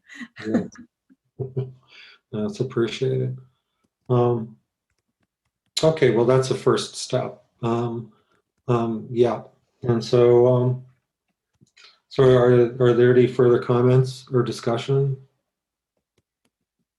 Seeing none, we'll move on to the new business. Let's see, Commissioner Mitchell has submitted a resolution for notice of violation to Gelman Sciences. Let's see, Rita, do you want to discuss this resolution? Yes. Hi. Oh, well, wait, I'm sorry. We should first, I'm sorry, we should first have a motion to discuss, to bring this up. Kathy and Lisa. Okay, we have a first and a second. So, all right, let's proceed with the discussion. Rita. All right, thanks. This item has actually been discussed and passed by City Council, as acknowledged in what I wrote up. And I did have a chance to talk with Lisa and Kathy about it briefly. So I'm submitting it to Council kind of as I call it a belts and suspenders approach, in that Council acknowledged that that there is 1,4-dioxane that has been found in the municipal storm sewer system that leads to West Park, and has initiated a move to support the Water Resources Commissioner in taking action on that based on a permit that he's responsible for. And so this is just to say the Environmental Commission agrees. And so we add our voices to City Council. That's the rationale for bringing it forward. It basically uses the same language that City Council did. And the only thing that I really added in addition was acknowledgement of the original passage by City Council, and a second resolve that says, let's pass this information onward to responsible parties in the city and elsewhere. Okay. Well, let's see. Why don't I try sharing my screen with this? And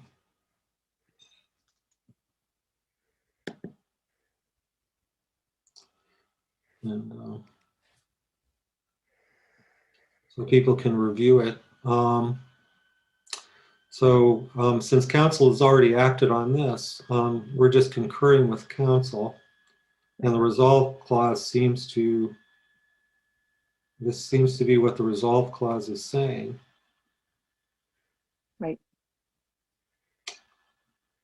So, okay. So the floor is open for discussion. Please raise your hand if you would like to make a comment. Kathy. Yes, the history of this is that CARD, the Coalition for the Remediation of dioxin. Remediation of dioxin, yes, it's getting late, was discussing this and has discussed it. And there was some question about whether, who had responsibility for filing the violation. And so we decided, Rita and I had talked about it actually earlier in the day. I think Rita is the one that recommended the resolution. But we passed a resolution at CARD to sort of give Evan Pratt more support in doing this. And so we've got the CARD resolution, which is a very detailed technical document. And so I worked with Abigail Elias to really streamline it and to take out all of the technical information. And then it passed at council at our last meeting. And so I think it's definitely appropriate, again, if the Environmental Commission is functioning in an advisory capacity, to provide this advice and support to council. It would have been better to do it before council voted, but it was a timing issue. So now it's good too. Great. Yeah. Thank you, Kathy. You're welcome. Let's see. I can't see everybody, so speak up if you wish to make another comment. Hearing none, discussion is closed. Let's see, do I have a motion to vote on this? From Kathy, second from Lisa. All who approve of this resolution notice of violation of Gelman Sciences, please raise your hand or say aye. Aye. Any opposed? Hearing none. Any abstentions? I hear none. Okay, so this resolution passes unanimously. So Galen, would you please have this forwarded to City Council? Okay. Thank you. Okay, thank you. So the next item on the agenda are reports from committees. Let's start off with the Solid Waste Committee. Let's see, I will say that we have two working groups. I'll remind people of this. I'm working on a construction and demolition ordinance. I've identified a broad stakeholder group, and I've been having more informational interviews. I think where I am right now is that I think there are two things necessary at this point. One is to come up, we need some basic data, basic marketing data. So I'm working to write a grant proposal to help fund gathering of data. This is basic marketing data. In other words, how much construction and demolition debris is created in the community, and there's been some experience with LEED construction, because LEED, one of their criteria is diversion of construction and demolition debris. So Recycle Ann Arbor has had some experience with this over the last several years at their Calvert facility on Jackson Road. And so I think the idea is to basically just get some basic data on the scope of the issue, on the scope of the challenges, and then review this with a stakeholder group in a meeting, and begin writing up an ordinance for managing construction and demolition here in Ann Arbor.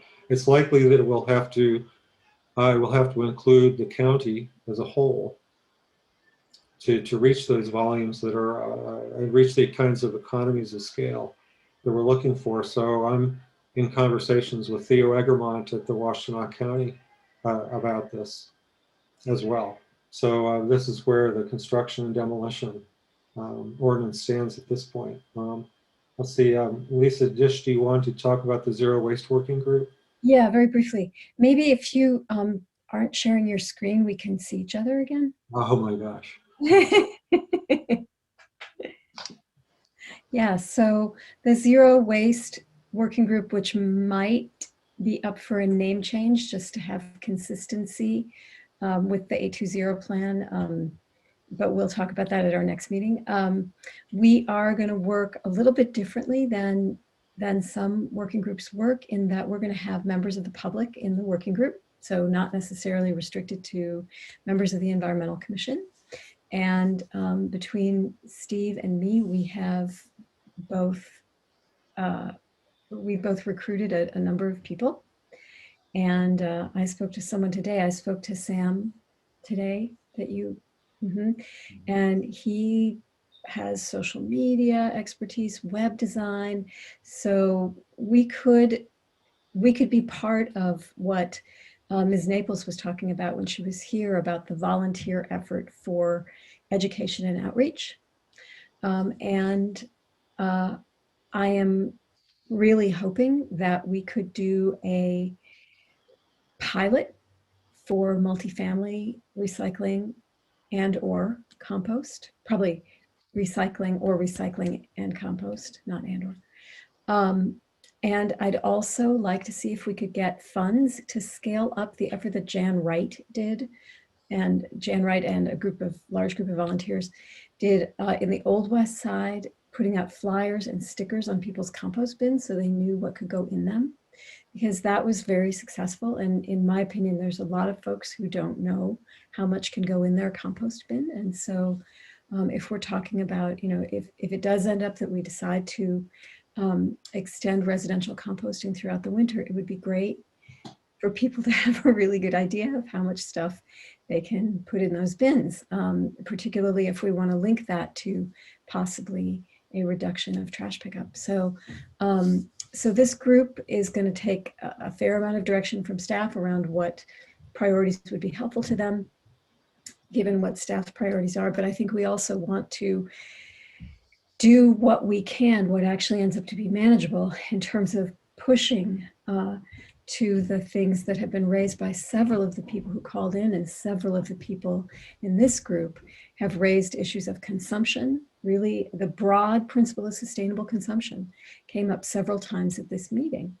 And that would involve reuse, buying less, and then also, then the basic thing of just putting less in your trash and putting more in your recycling and composting. So this group has a lot of energy and a big agenda. So we'll see where we get ourselves.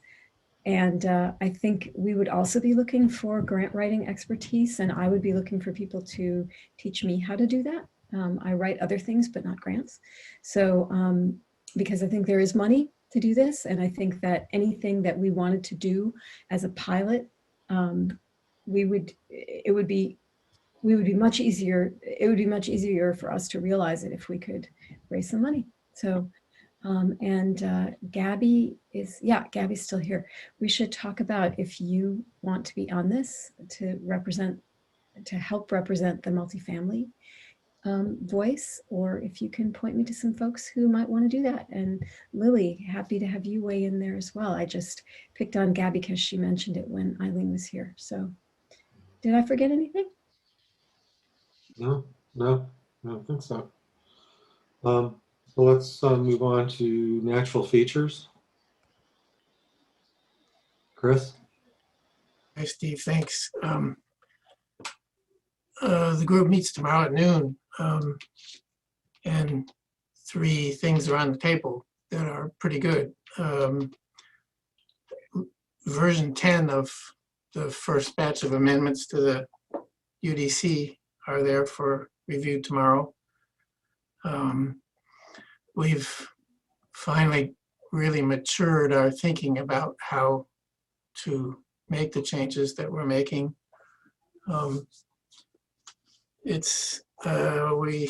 We have invented as many wheels as we invented in 2001, 2, and 3 in terms of the language and approach. And as I've said to you, at that time we were concentrating on vacant land in the city. We still had a great deal of it. And not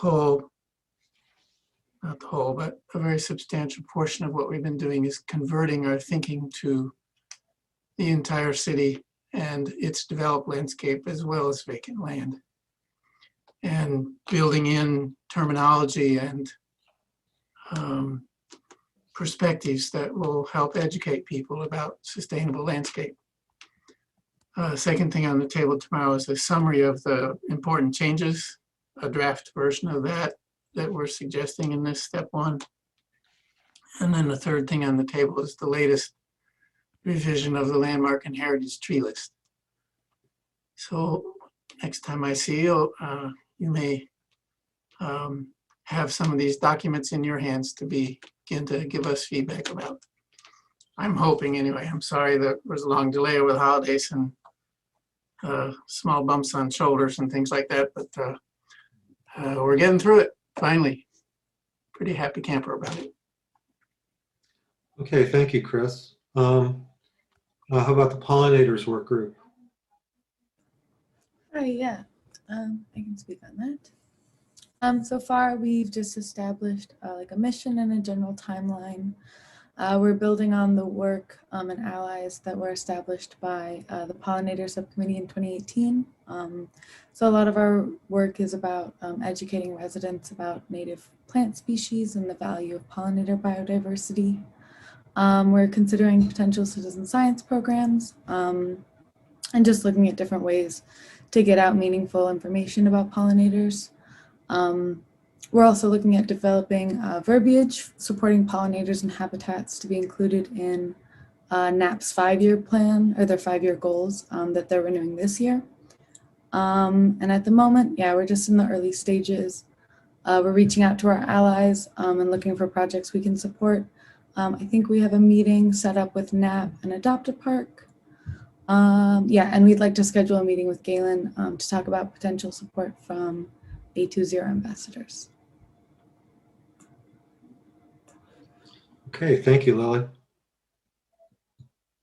Let's see, how about water? Let's see. I think this is something that is still on the back burner, but I think microplastics is something that might be worth following up on. So I think otherwise we don't have any actions going on in that regard. Let's see. Bob, do you want to say anything about it? No, I haven't had a chance to do anything.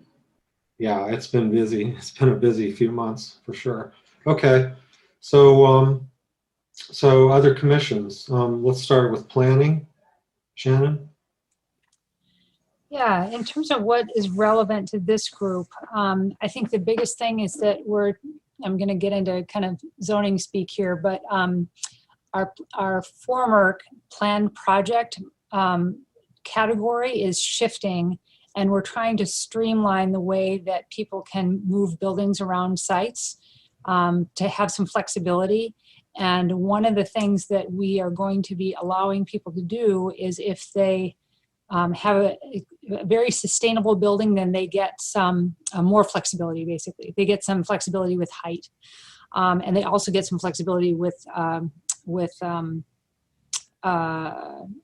parking. So the big thing that they would have to do is to be able to have 60% of their roof covered in solar. And they have to have the capacity and the infrastructure on their site to have their building be 100% electric. Notice that they didn't say you have to actually make it all electric, but you have to have the capacity there. One of the things that we are realizing is that there's a lot of different ways to heat buildings, and that that there seems to be different systems for different arrangements and types of buildings, and that we're still educating ourselves a lot on what those systems are. And I think, frankly, the whole field is in flux and developing very quickly. And so planning staff felt like it wasn't appropriate at this stage to mandate that they have to be all electric, but that they need to have the capacity to be that way. In other words, their electrical panel is set up that way, all their conduit is set up that way. and that they felt like it's important to get this out the door so that we can make sure this doesn't happen and that we can change it if we need to, but that that's where things are going.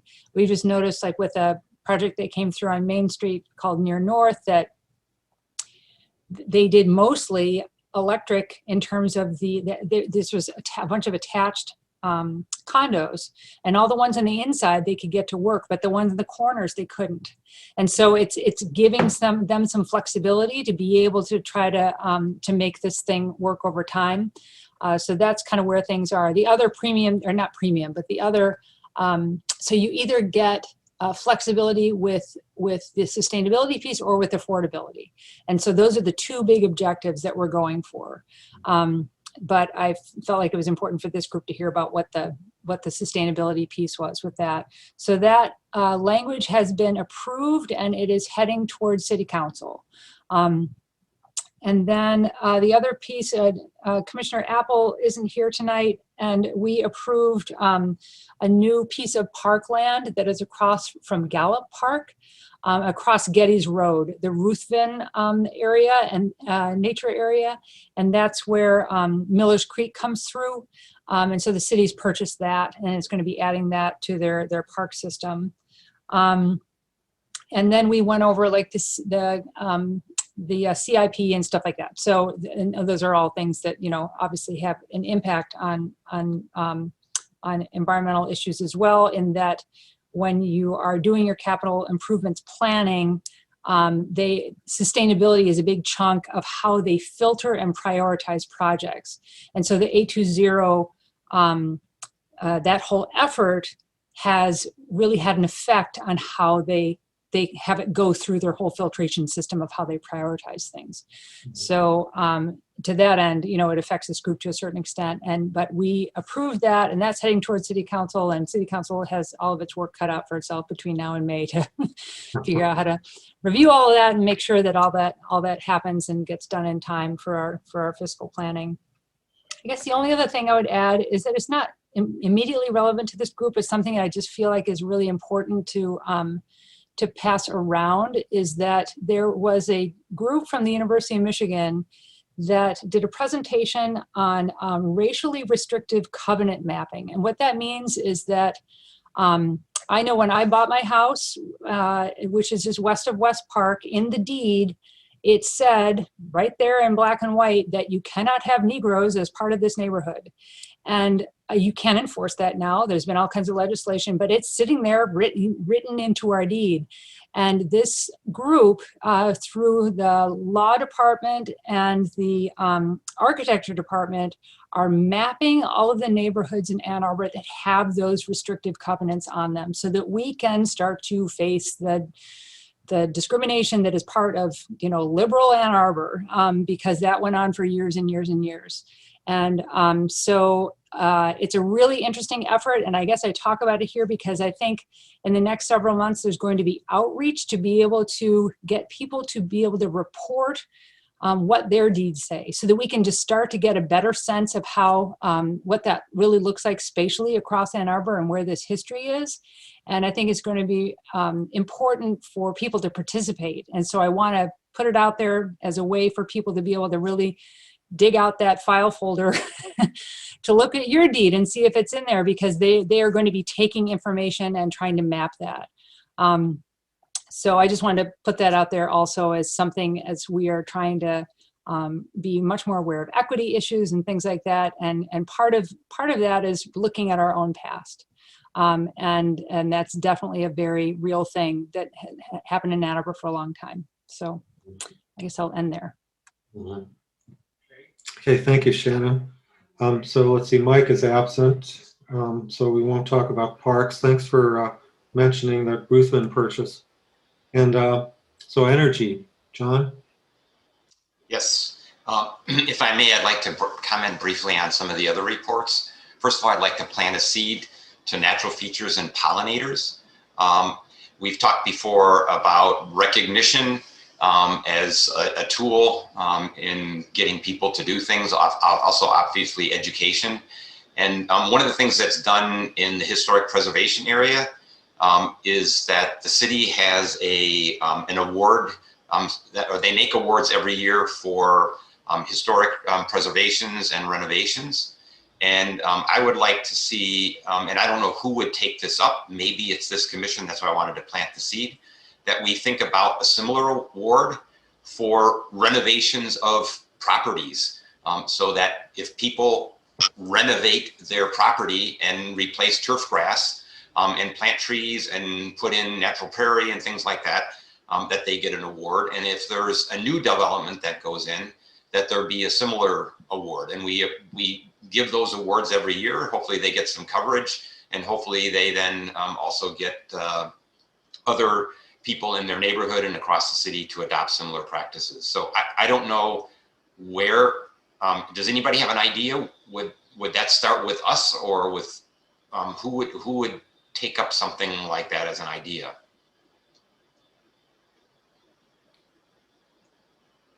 Any volunteers? Oh, we'll add it to the list, John. Pardon me? We'll add it to the list. Okay, good. Well, we can talk about it I tomorrow. like those ideas. Okay. Very good ones. Yep. Shannon, to your comments, I have one process question. So it sounds like Planning Commission took action on something that's a pretty significant energy measure in terms of new buildings and all electric. I'm not aware of any communication between Planning Department, Planning Commission, and the Energy Commission on this matter.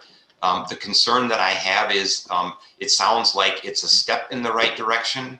The question is whether it's a little tiny baby step, and we take that baby step and we don't take maybe a bigger step, because I think we have to realize that particularly for larger developments, once significant investment is made, even in home appliances, those appliances are going to be in that building for 10 to 15 years. Somebody's not going to replace those certainly not in a rental unit.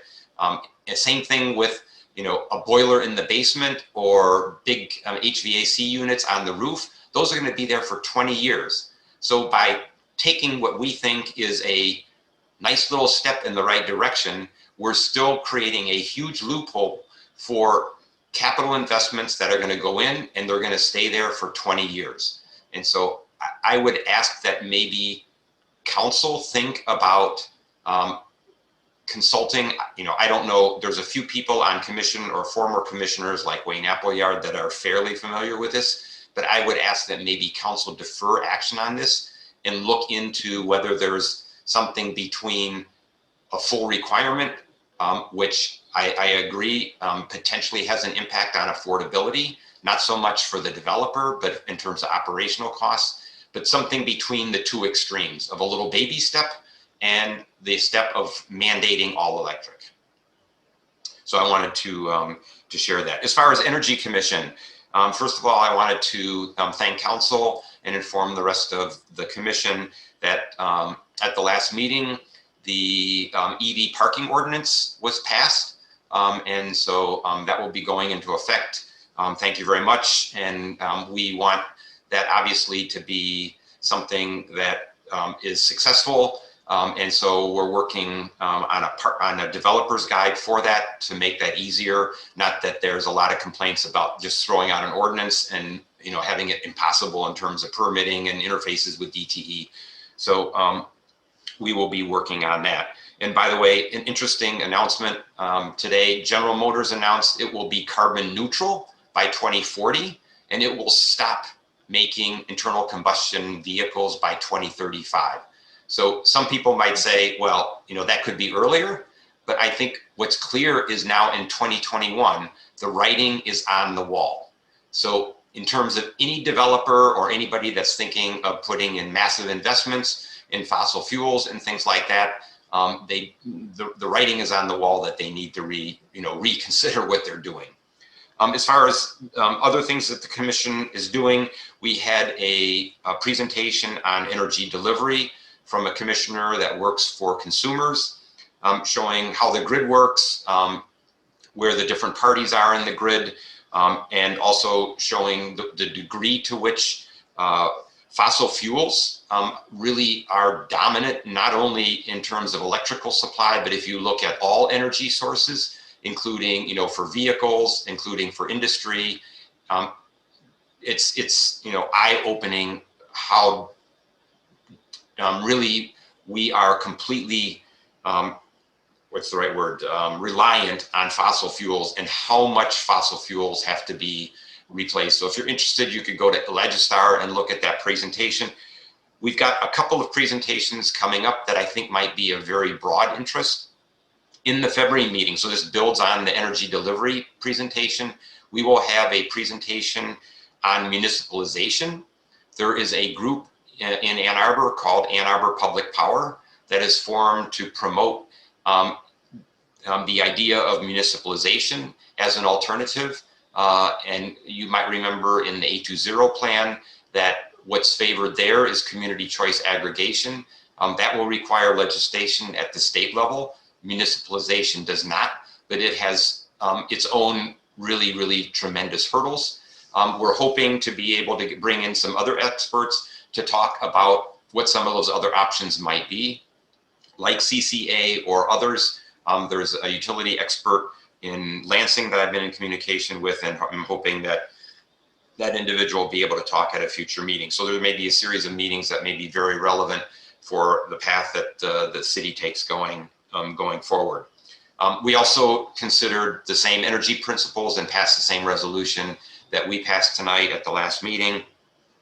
And then lastly, we agreed with OSI that we're going to focus on 5 project areas. One is electrification. We're going to start initially with home appliances and looking at what we can do there to really drive and promote electrification, starting with cooktops and ranges.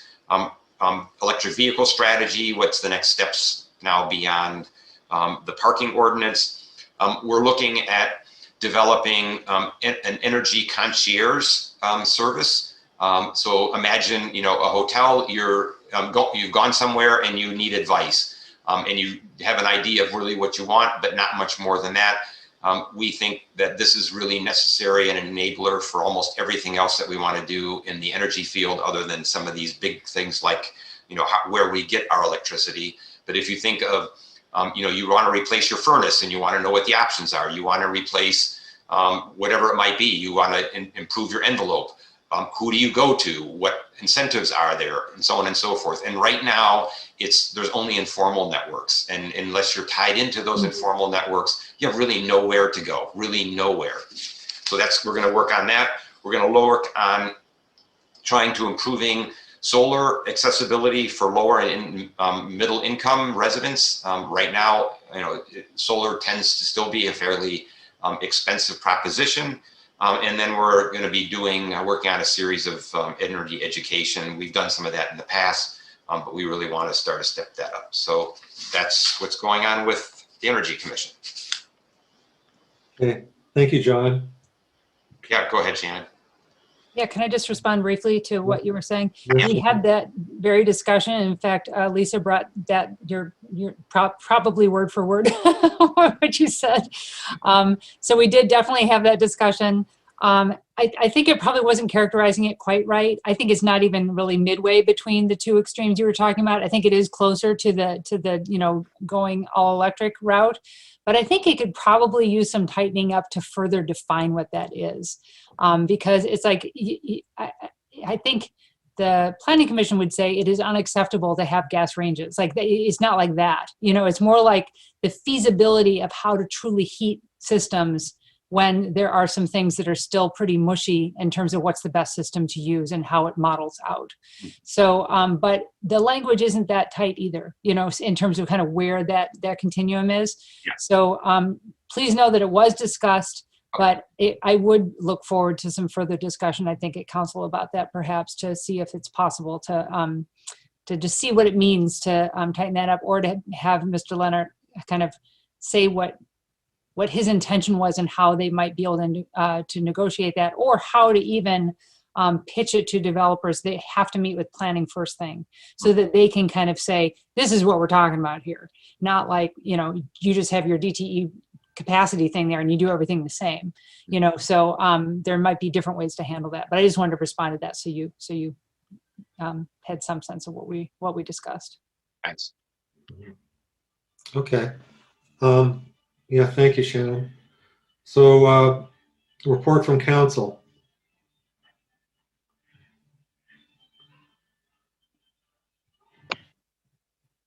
Let's see. I don't have anything that we haven't already discussed. Okay. Lisa, do you have anything? I can't think of anything because you already know that we passed the floodplain ordinance and you know that we passed the EV ordinance. Yeah. And I can't think of anything else. And I just wanted to very briefly say that regarding the racial covenant mapping project, another cool thing about it is that it would permit us to do overlays. So to look at which parts of the city are best served by infrastructure, for example. And those kinds of questions are very relevant to the sorts of projects that we're doing now in solid waste and in A20. And I know that we'll see a pattern to the places that have restricted covenants are going to have better services and places that won't. And so we can address some of those. This project can help us address some of those inequities. So it is both sort of eye-opening for people to know that, yes, Ann Arbor, like every other municipality in the US, had racially restrictive covenants, but that it is actively informative for the decisions that we are currently making now about where to make our investments. Mm-hmm. Well, thank you, Lisa. So the chair, I don't have anything to say right now, except for one thing, and that is that to remind people that part of the Eagles effort to boost recycling in the state is a program they call Next Cycle. And there is money available for small businesses. The focus there is on generating small businesses that are local that use recyclables as their starting materials, as their feedstocks for a manufacturing process. So I just want to say that that's out there. It's not something the city's responsible for, but there are opportunities for business and job creation locally here. There is money available from the state to do that. If you can find a way of taking the local recyclables and making a commercial product out of it. So now report to staff. Okay. Really quick, I have one thing to report. Our A20 ambassadors are entering the project phase, which they'll begin on February 10th. For those of you who have projects, please, or want to be, or have projects that you would like considered, please enter it into the spreadsheet that we have. It's in an Excel spreadsheet that's been going around. And also another way to entice some of our ambassadors to pick up your project or get excited about it, we're creating an opportunity for you to record a pitch that can be played for them. So that's something that we're really looking forward to. We have a real diverse group of ambassadors, and they can handle low-level and high-level projects.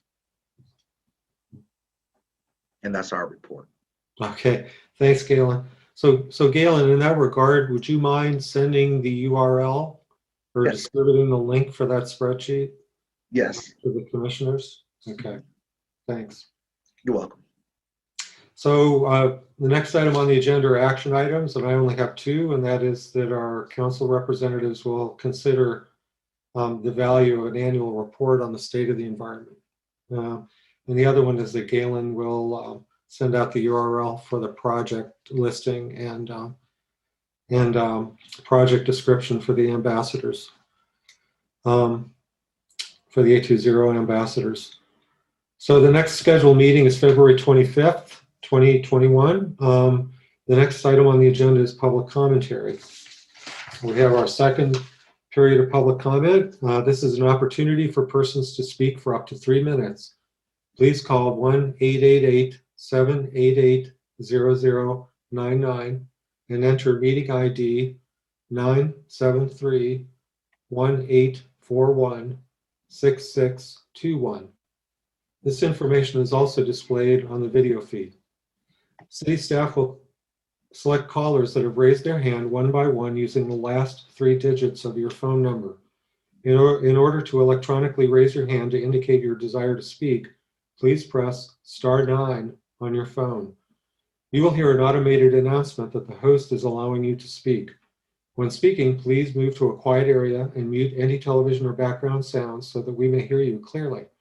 Please state your name and address at the beginning of your comments. Be patient, there is a delay of up to 30 seconds before the connection is established. And again, please call, you can call 1-888-788-0099 and enter meeting ID 924-5796-9823.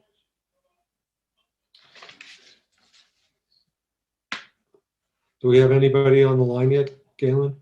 There are no callers at this moment, Chair. Okay, well, let's wait another 30 seconds.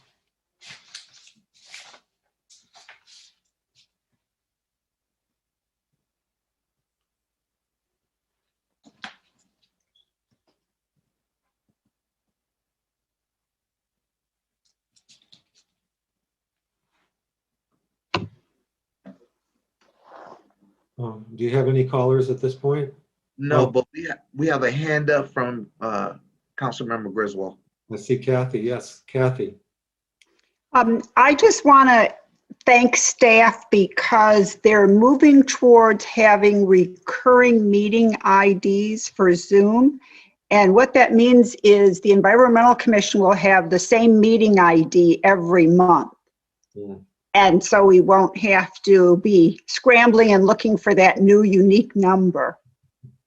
Well, thanks, Kathy. I see a lot of people nodding. I'm becoming somewhat of a Zoom expert from having caucus meetings and realizing you can have a personal meeting ID as well as the regular meeting ID for a given meeting. And so this is, it sounds minor, but it's really going to streamline the process. Yeah, it's happened tonight. So, yeah. Okay, thanks, Kathy. Thank you. So, is there anybody on the line, Galen? There are no callers. Okay, then. Well, I call this meeting adjourned then at 9:23 p.m. Thanks, everybody. Night. Thank you, everyone.